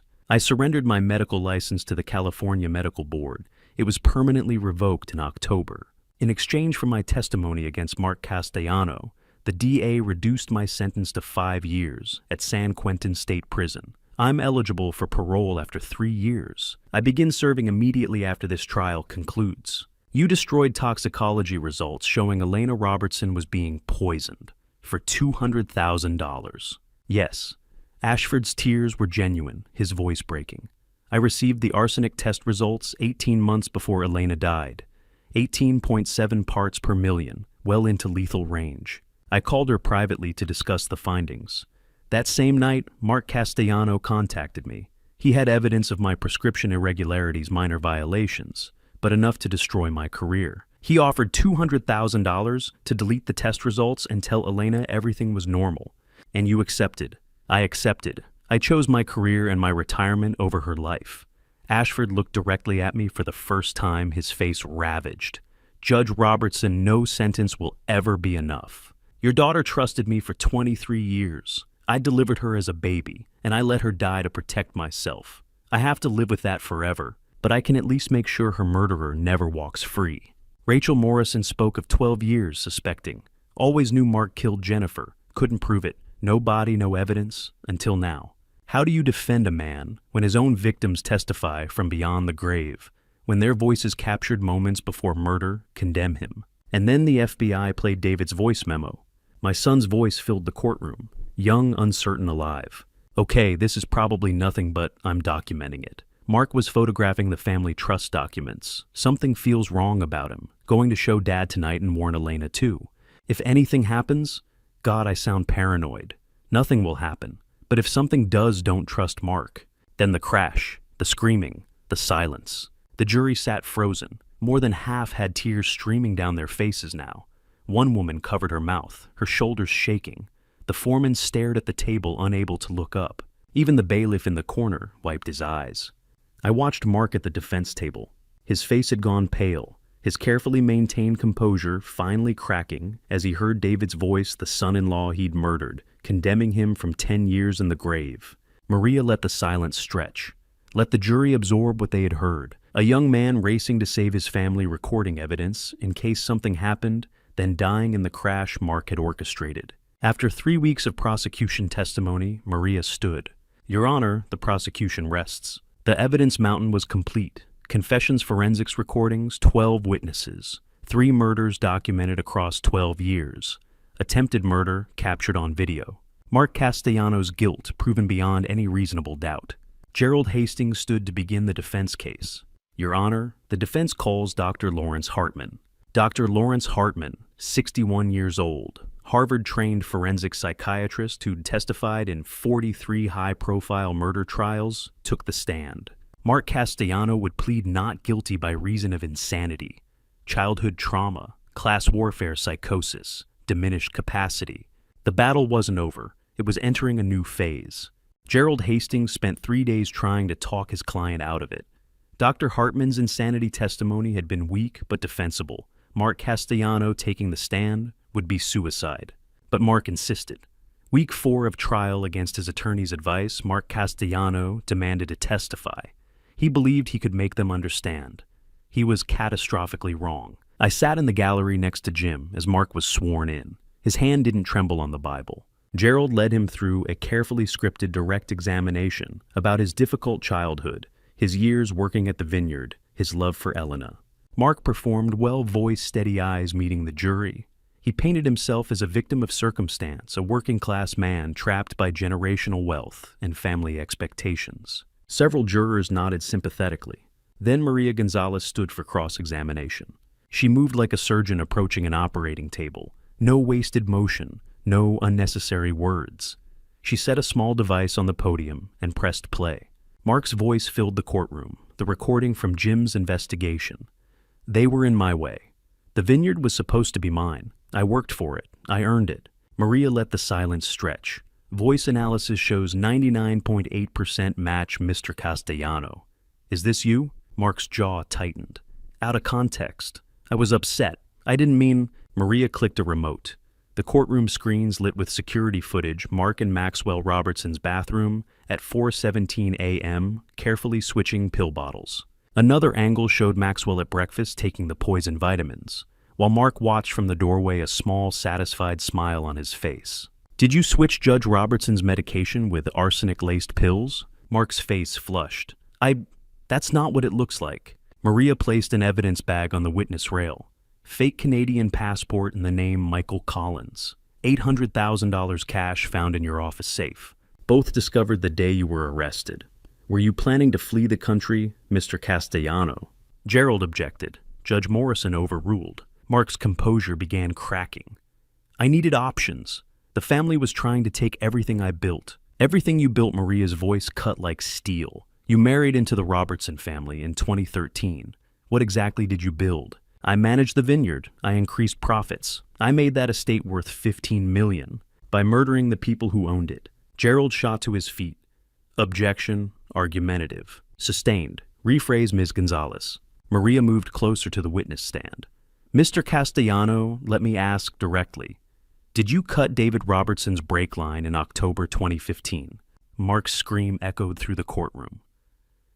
They were in my way. The jury sat frozen. He'd just confessed to 3 murders on the witness stand under oath. The vineyard was supposed to be mine. I worked for it. I earned it.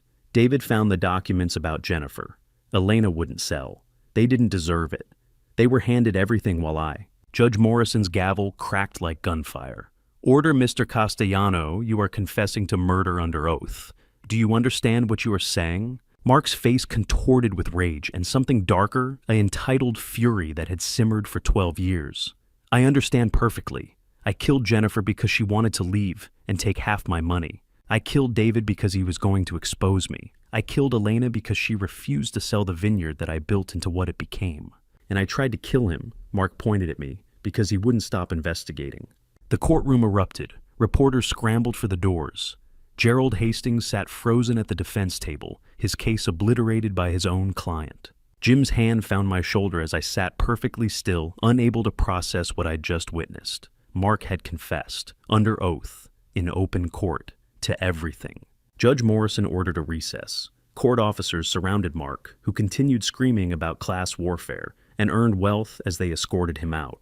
Maria met my eyes across the courtroom. She didn't smile. We both knew what came next was formality. The trial was over. 2 weeks later, after 11 hours of deliberation, the jury returned. We, the jury, find the defendant Mark Castellano guilty of count 1, first-degree murder of Jennifer Morrison Castellano. Guilty. Guilty. Guilty. Each repetition of the word felt like a door closing on 12 years of grief investigation. Fear. Mark collapsed at the defense table. I sat perfectly still, my hands gripping the gallery railing, not trusting myself to move. Guilty of count 2, first-degree murder of David Maxwell Robertson. Guilty of count 3, first-degree murder of Elena Robertson Castellano. Guilty of count 4, attempted murder of Maxwell Robertson. Guilty on all counts of fraud and embezzlement. Judge Morrison remanded Mark to custody pending sentencing.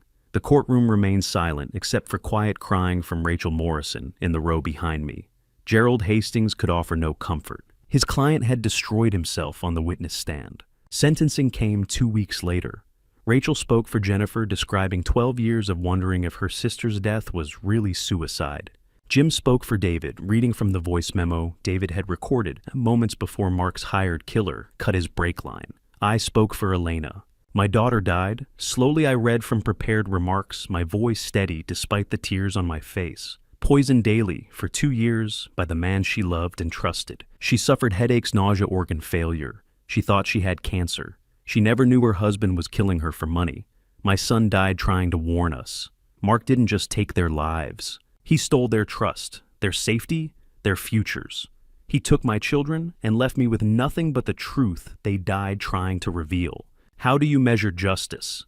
3 life sentences for 3 murders, a man dying in prison for the children he killed? It would never be enough, but it was all the law could give. Judge Morrison's voice rang with finality. Mr. Castellano, you are the most depraved criminal I have encountered in 30 years on the bench.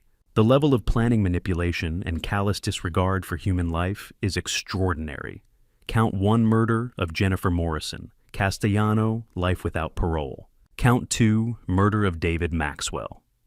Robertson, life without parole. Count 3, murder of Elena Robertson. Castellano, life without parole. Sentences to run consecutively.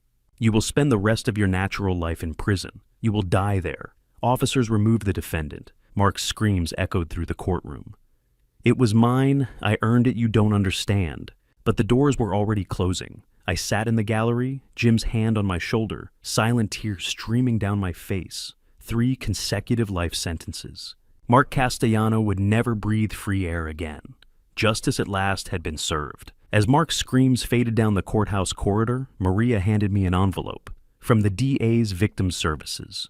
The Robertson family vineyard estate has been held in trust during trial. You have decisions to make, Maxwell. What do you want to do with the legacy Mark tried to destroy? I looked at the envelope, then at Jim. The trial was over. Mark would die in prison. But the vineyard, Elena's vineyard, Catherine's legacy, 5 generations of family history still waited. What came next? I opened the envelope 3 days after Mark's sentencing. My hands shook as I read the estate documents the Robertson family vineyard valued at $15 million held in trust during the trial now returned to my control. Maria had asked what I wanted to do with the legacy Mark tried to destroy. I didn't have an answer then, but sitting alone in my study that night, looking at photographs of Elena laughing in the vineyard rows and David helping Catherine prune the vines, I knew.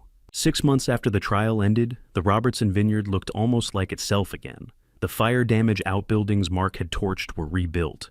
The scorched earth where he'd burned family records was replanted with native grasses. Where Catherine's oak stood in the distance, I'd added something new, a memorial garden with 2 stone benches each bearing a bronze plaque. Elena Marie Robertson Castellano, beloved daughter. David Maxwell Robertson, beloved son. The plaques caught September sunlight as I walked past them each morning. The vineyard wasn't just restored, it was transformed. The main house now held offices for the Elena and David Memorial Foundation, established with half the estate's value, $7.5 million. Funding scholarships, counseling services, legal aid and educational programs about recognizing abuse patterns. Every month, volunteers gathered around the large dining table, where Mark had once plotted murder, now covered with applications and support program schedules instead of his schemes. I stood in the foundation office one afternoon, looking at our first scholarship recipient's photograph. Sophia Bennett, 19, had survived her stepfather's attempt to poison her mother and now studied forensic science at UC Davis. Elena's money was saving her future. That felt right. Judge Robertson. A gentle voice interrupted my thoughts. "I'm Dorothy Callahan. I heard about your foundation helping poisoning victims' families. My sister. Well, I'd like to volunteer if you need help." I turned to see a woman of about 68, silver hair pulled back in a soft bun, kind eyes behind reading glasses. Dorothy Callahan had lost her own sister to domestic violence poisoning 20 years earlier. Something in her calm presence made the foundation office feel less like a memorial and more like a living tribute. "We'd be grateful for your help," I said and meant it. Over the following weeks, Dorothy organized the foundation's educational outreach with precision. She coordinated partnerships with domestic violence shelters, developed curricula about recognizing poisoning symptoms, scheduled speakers for community centers. But more than her organizational skill, Dorothy brought something I hadn't experienced in 2 years: easy companionship without the weight of shared trauma. We began walking the vineyard paths together after foundation meetings. She never pushed, never pried into my grief, never tried to fill the silence with empty comfort. She simply walked beside me occasionally, pointing out a hawk circling overhead, or the way light fell through grape leaves. And somehow, that quiet presence mattered more than any well-meaning platitude ever had. One afternoon as we passed the memorial garden, Dorothy told a story about a library patron who'd insisted the autobiography section should be alphabetized by the subject's birth year rather than last name. Her deadpan delivery made me laugh, actually laugh. Genuine surprised laughter that seemed to come from somewhere deep I'd thought was permanently sealed. The sound surprised me. Joy felt like betrayal, but it wasn't. "It's good to hear, Maxwell," Dorothy smiled warmly. "You made me laugh today," I said weeks later, as we walked between dormant vines on a golden September evening. I didn't think I'd forgotten how, but I had. "Thank you for that, Dorothy." She tucked her hand lightly through my arm, a gesture of companionship, not romance. "Your family wouldn't want you frozen in grief. Honoring them means living fully, not just existing." I knew she was right. Dorothy's presence didn't replace Catherine, nothing ever could. She existed in a different space, offering not the passionate partnership of my marriage, but the gentle healing of shared purpose and quiet understanding. She made me remember that life could hold more than vengeance and justice. It could hold peace. For the first time in 2 years, I believed healing was possible, not forgetting never that. Elena and David would always be present in every foundation scholarship, every educational program, every family helped, but living again in a way they would want me to, finding purpose in their legacy, allowing joy without guilt. As Dorothy and I reached the memorial garden one evening, I noticed something tucked into the bench beneath Elena's plaque, a white envelope addressed to me in unfamiliar handwriting. No stamp. Hand-delivered. I picked it up frowning and opened it. "Judge Robertson, my name is Claire Donovan. Mark Castellano was married to my cousin before Jennifer Morrison. She died in 2008. The police called it suicide. It wasn't. I have proof." The letter from Claire Donovan sat heavy in my hands as Dorothy and I settled into the foundation office that evening. The claim that Mark's history of violence stretched back to 2008, 6 years before Jennifer Morrison, 8 years before David, was a chilling prospect. If her cousin Amanda truly was his first victim, Then Mark had been perfecting his method for 18 years, not 12. "What will you do?" Dorothy asked gently. I folded the letter carefully. "What I should have done 2 years ago. I'm going to see him, one last time." The drive to Pelican Bay State Prison took 8 hours north along the California coast. Highway 101 wound through redwood forests and coastal bluffs, the Pacific stretching gray and endless to my left. This time felt different, final. Pelican Bay rose from the northern California coast, like a concrete fortress, gray walls against gray sky, razor wire, gleaming dull in overcast light. Mark Castellano would spend the rest of his life here dying slowly while the world forgot him. The visiting room smelled of industrial disinfectant and desperation. I sat in a booth divided by thick glass, a telephone receiver bolted to the partition. Mark looked nothing like the confident attorney who'd sat at my table. Prison had reduced him: gray hair, gaunt face, desperate eyes. The orange jumpsuit hung loose on his thinning frame. He picked up the phone on his side. "Maxwell, I didn't think you'd come. Thank you. I didn't come to help you," I interrupted. "I came to tell you something." His eyes flickered with that old manipulation instinct. "Maxwell, please, my appeals. I need someone who understands law. You know I was railroaded. You failed Mark." The word stopped him mid-sentence. "You murdered Jennifer for insurance money and the freedom to marry someone wealthier." I continued, my voice calm and measured. "You murdered my son because he discovered your crimes. You murdered my daughter slowly, cruelly, for a vineyard you thought you deserved. You tried to murder me to silence the investigation, and you failed at all of it." Mark's face twisted. "I didn't fail. I had 12 years. 12 years of temporary success before complete destruction. Let me tell you what failure looks like, Mark. The vineyard you burned produces wine now. Every bottle bears a label: Elena's Courage Reserve, David's Truth of Vintage, their names on every harvest, thousands of bottles, their legacy in every glass poured. The foundation you tried to prevent by killing me has helped 89 families in 6 months. 89 families affected by domestic violence, by poisoning, by the kind of crimes you committed. We've funded legal aid, counseling, medical testing, escape plans. Your stolen wealth, the money you murdered for, is saving the people you wanted to destroy." Mark's hand tightened on the receiver. "Elena's documentation and the evidence she gathered about your poisoning is now a training tool. Prosecutors use it. Victim advocates share it. Her courage taught other victims to document abuse, to gather proof, to fight back. You wanted her forgotten. Instead, she's teaching survivors how to defeat monsters like you." "Stop," Mark whispered. "David's voice memo, the recording he made, trying to warn me about you, plays in courthouses across California. District attorneys use it to show victims that speaking up matters even when it seems too late. You murdered him to silence his warning. His warning is now saving lives." I said, "Stop." "You're nothing, Mark. A footnote in a story about 2 remarkable people who died trying to protect others. Jennifer Morrison's family remembers her. Rachel visits her grave every month. David's friends established a scholarship in his name. Elena's foundation will help families for generations. What will you leave? A prison number, a forgotten name.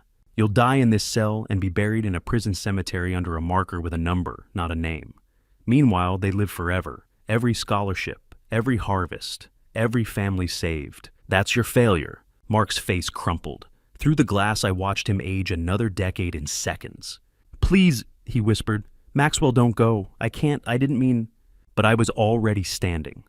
"You'll die here forgotten while they live forever in every harvest, every scholarship, every family saved. Goodbye, Mark." "Wait, Maxwell, don't go, please." Mark pounded on the glass as Pelican Bay guards moved toward his booth. I turned and walked away. Behind me, his muffled screaming faded. I didn't look back. Outside, the Pacific Ocean stretched cold and gray beneath an overcast sky. I breathed the salt air, feeling lighter than I had in months. That chapter was closed. Mark Castellano would rot in that cell for the rest of his life, and I would never think of him again. My phone rang as I reached my truck. Jim Brennan. "Maxwell," his voice was careful. "About Claire Donovan's letter. I had Sacramento PD pull the 2008 file. The suicide ruling was questionable, and there's something else. Mark's financial records show a life insurance payout that year, $300,000. Are you ready to go down this road? It's på Bidesca, the Stas Mandibuosta." I stood in the parking lot of Pelican Bay, holding my phone, Jim's question hanging in the air. Are you ready to go down this road? The Pacific wind cut cold through my jacket. Behind me, the prison walls rose gray and impenetrable. Ahead, the long drive home to Dorothy, to the foundation, to the peace I'd finally built. No, I said quietly. I'm not. Mark is serving 3 consecutive life sentences. He'll die in that cell regardless of what happened in 2008. I've spent 2 years seeking justice, Jim. I think it's time I focused on living. Jim was silent for a moment. I understand. If you change your mind, I won't, but thank you for everything. The drive back to Napa took 8 hours. I didn't think about Claire Donovan's letter or Mark's possible earlier victims. I thought about Dorothy's laugh about Sophia Bennett, studying to become a prosecutor, about 89 families who'd found help through Elena and David's foundation. Some investigations needed to end so healing could begin. February 2026, 2 years after Elena's death. 730 days since I'd held my daughter as she died. The vineyard once scarred by Mark's arson now bloomed with white roses, Elena's favorite, planted along every row, their fragrance perfuming the evening air. Over 200 people gathered in the outdoor pavilion among the vines for the 2nd annual Elena and David Memorial Foundation Gala. Donors, volunteers, beneficiaries, community members, faces I'd come to know over months of foundation work. People who believed grief could transform into purpose. Dorothy stood beside me in a simple blue dress, her hand finding mine as I prepared to speak. I rose looking out at the crowd illuminated by golden February light. 2 years ago, I began my voice carrying across the vineyard. I lost my daughter Elena to murder. My son David was killed trying to warn me. I thought my life had ended with theirs. I was wrong. I told them about Elena's notebooks, meticulous records she'd kept documenting, financial irregularities, threats, suspicious behavior, evidence she'd gathered during 2 years of being poisoned. Hoping someone would find it if she died, Elena kept detailed records that helped convict her murderer and his accomplices. I continued. But her legacy extends further. Those same documentation techniques have now led to 3 additional convictions in unrelated domestic violence cases. Families in Sacramento, Fresno, and San Diego are safe today because my daughter taught victims how to gather evidence, how to build a case, how to fight back even when they're afraid. The crowd murmured, several people wiping tears. The foundation has aided 89 families in 2 years. We've funded legal representation counseling services, medical testing, safe housing, escape planning. We've provided scholarships to children who lost parents to violence. We've trained law enforcement on recognizing poisoning patterns. Elena and David's names are on every check we write, every family we help. I paused, my voice breaking. My daughter would be 29 this year. My son would be 41. They deserve to grow old here to see this vineyard thrive, to build their own families. They were robbed of those years, but their legacy lives in every scholarship recipient, every survivor who escapes abuse, every family that finds justice. Sophia Bennett stood then, 23 now. She'd survived her stepfather's attempt to poison her mother, had used foundation support to finish undergraduate studies. Her voice rang clear and strong. I start law school this fall at UC Berkeley. I'm going to be the prosecutor who stops the next killer before he destroys another family. Elena Robertson's courage showed me that victims can fight back, that documentation matters, that speaking up saves lives. I'm going to spend my career making sure her lesson reaches every courtroom in California.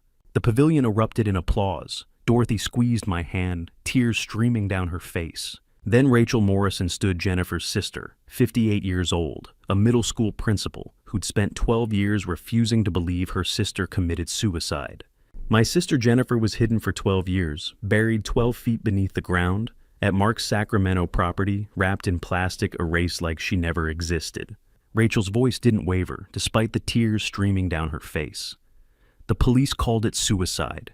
Her husband, Mark Castellano, played the devastated widower, collected $800,000 in life insurance, and moved on to his next victim. I told investigators Jennifer was afraid of him, that she'd called me 2 weeks before she died, saying she wanted a divorce.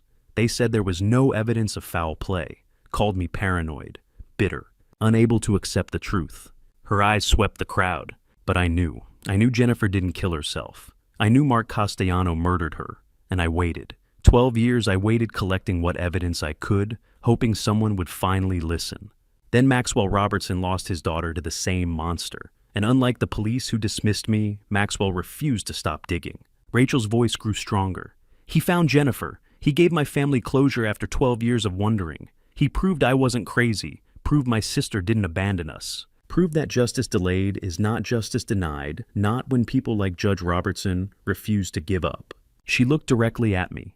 Elena and David Robertson didn't just save their father. Through this foundation, they're saving families every single day. 89 families who might have suffered in silence now have resources, legal aid, hope. That's the real victory. That's how we beat monsters like Mark Castellano, not just by putting them in prison, but by making sure no other family endures what ours did. Not alone. Never alone again. The applause was thunderous. Several survivors stood openly crying. Dorothy's hand squeezed mine as Rachel sat down her mission, 12 years in the making, finally complete. My daughter Jennifer would be so proud of what you've built here, Judge Robertson.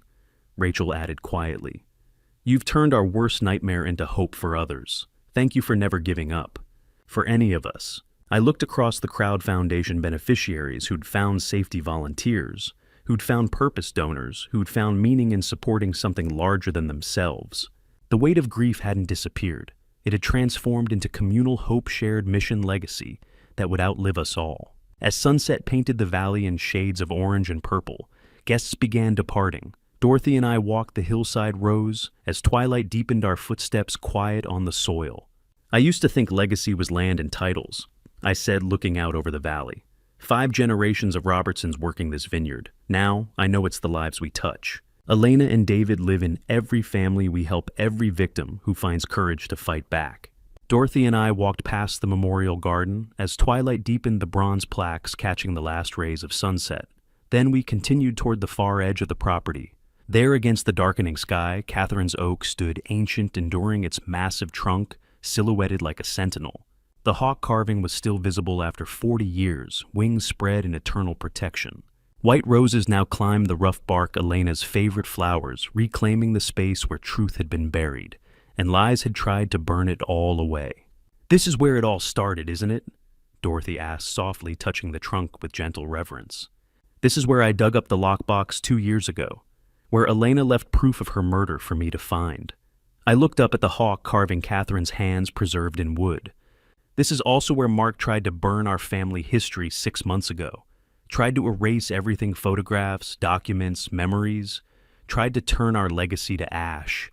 But he failed. He failed. I ran my fingers over the hawk's wings. My grandmother said this tree would watch over our family forever. She was right. It protected Elena's evidence through 2 years of rain and wind. It survived Mark's gasoline and matches. It's still here, Dorothy. Stronger than ever. We're still here. She tucked her hand through my arm. Your family wouldn't want you frozen in grief, Maxwell. Honoring them means living fully, not just existing. I looked at the white roses climbing toward the hawk, at this gentle woman beside me, who'd somehow found space in my broken heart without displacing those I'd lost, at the vineyard spreading around us in the fading light. I think I'm ready to try, I said quietly. Dorothy walked beside me silently for several minutes as we circled back toward the pavilion lights. As we stood beneath Catherine's oak, my phone buzzed. I glanced at the screen, an email from an unfamiliar address. The subject line made my breath catch. About Mark Castellanos' first victim. What is it? Dorothy noticed my expression. I opened the email, my hands suddenly unsteady. Judge Robertson, my name is Claire Donovan. Mark Castellano was married to my cousin Amanda before Jennifer Morrison. She died in 2008. I was 19 then, away at college. The police ruled it suicide. Amanda supposedly jumped from her apartment balcony after an argument with Mark. He collected $300,000 in life insurance and moved on. But after reading about your daughter's case and Jennifer Morrison's exhumation, I went through Amanda's belongings. I found her journal from the weeks before she died. She wrote about feeling constantly sick, headaches, nausea, hair loss. She wrote that Mark was always making her special smoothies, insisting she drink them for her health. She wrote that she was afraid of him, but didn't know why. Judge Robertson, I think Mark poisoned Amanda just like he poisoned your daughter. Just like he poisoned Jennifer Morrison. I think she was too weak to fight when he pushed her off that balcony. I think my cousin was his first victim 18 years ago, and no one ever investigated. I have her journal. I have medical records. I have photos of Mark in her apartment the day she died. If you're willing to look into this, I'll provide everything. Amanda deserves justice too. Please. I stood in the cold February air holding proof that Mark Castellanos' killing spree stretched back 18 years, not 12. Another victim. Another family waiting nearly 2 decades for answers. Another investigation that could consume whatever peace I'd finally found. Dorothy read over my shoulder. Are you going to look into it? And or West Spain Sparnikings. I thought about Mark rotting in Pelican Bay with 3 consecutive life sentences. About the foundation helping 89 families. About Sophia Bennett studying to become a prosecutor.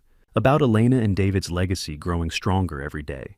About standing here beneath Catherine's oak with Dorothy finally learning to laugh again after 2 years of grief and rage.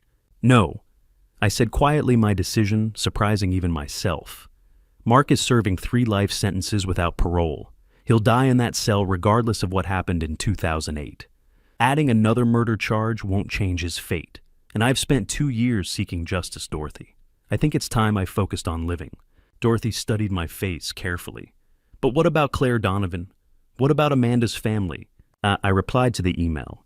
Ms. Donovan, thank you for reaching out. I believe you. Your cousin Amanda likely was Mark Castellanos' first victim. However, I'm no longer investigating new cases.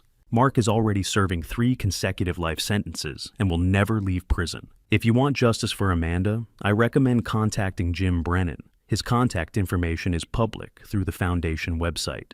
He can connect you with resources investigators and potentially reopen Amanda's case with new evidence. I'm sorry I can't help personally, but I've learned that seeking justice and seeking peace sometimes require different paths. I wish you and your family closure. Maxwell Robertson. I looked at the roses climbing Catherine's oak, their white petals ghostly in the fading light. Elena and David are at peace. So am I. Finally. If Claire Donovan wants to pursue Amanda's case, she has resources. But I'm done chasing ghosts. Dorothy smiled, understanding in her eyes. Your children would be proud of you, Maxwell. You've learned when to fight and when to let go. Together we walked back toward the pavilion lights, leaving the past where it belonged. The vineyard had survived. Our family had survived, and that I realized was victory enough. And to you listening to my story, remember this justice isn't always swift, but it can be certain. Looking back, I almost let grief consume me. Don't make my mistake of thinking vengeance and justice are the same. I wanted Mark dead, wanted him to suffer like Elena and David suffered. But that rage would have destroyed me, as surely as his poison destroyed my children. Methodical investigation, building evidence, trusting the system despite its flaws, that's what brought real justice. Family betrayal cuts deeper than any wound. It's the destruction of sacred trust. This family story isn't just about family betrayal twice over. It's how family betrayal becomes a catalyst for change. Every family story carries lessons, but this family story showed me healing is possible after unthinkable loss. I believe God put me through this for a reason to show other families that purpose can emerge from pain. The foundation helped 89 families find justice and hope. That's the real victory. What would you have done in my position? Would you have pursued the investigation or let authorities handle it? If you face choosing between rage and justice, share your story below. If this touched you, subscribe for more stories about resilience and finding purpose after tragedy. Thank you for staying until the end. While based on real events, certain details have been fictionalized to emphasize the lesson. What matters is the truth at its heart, that justice, healing, and legacy are always possible even in our darkest moments.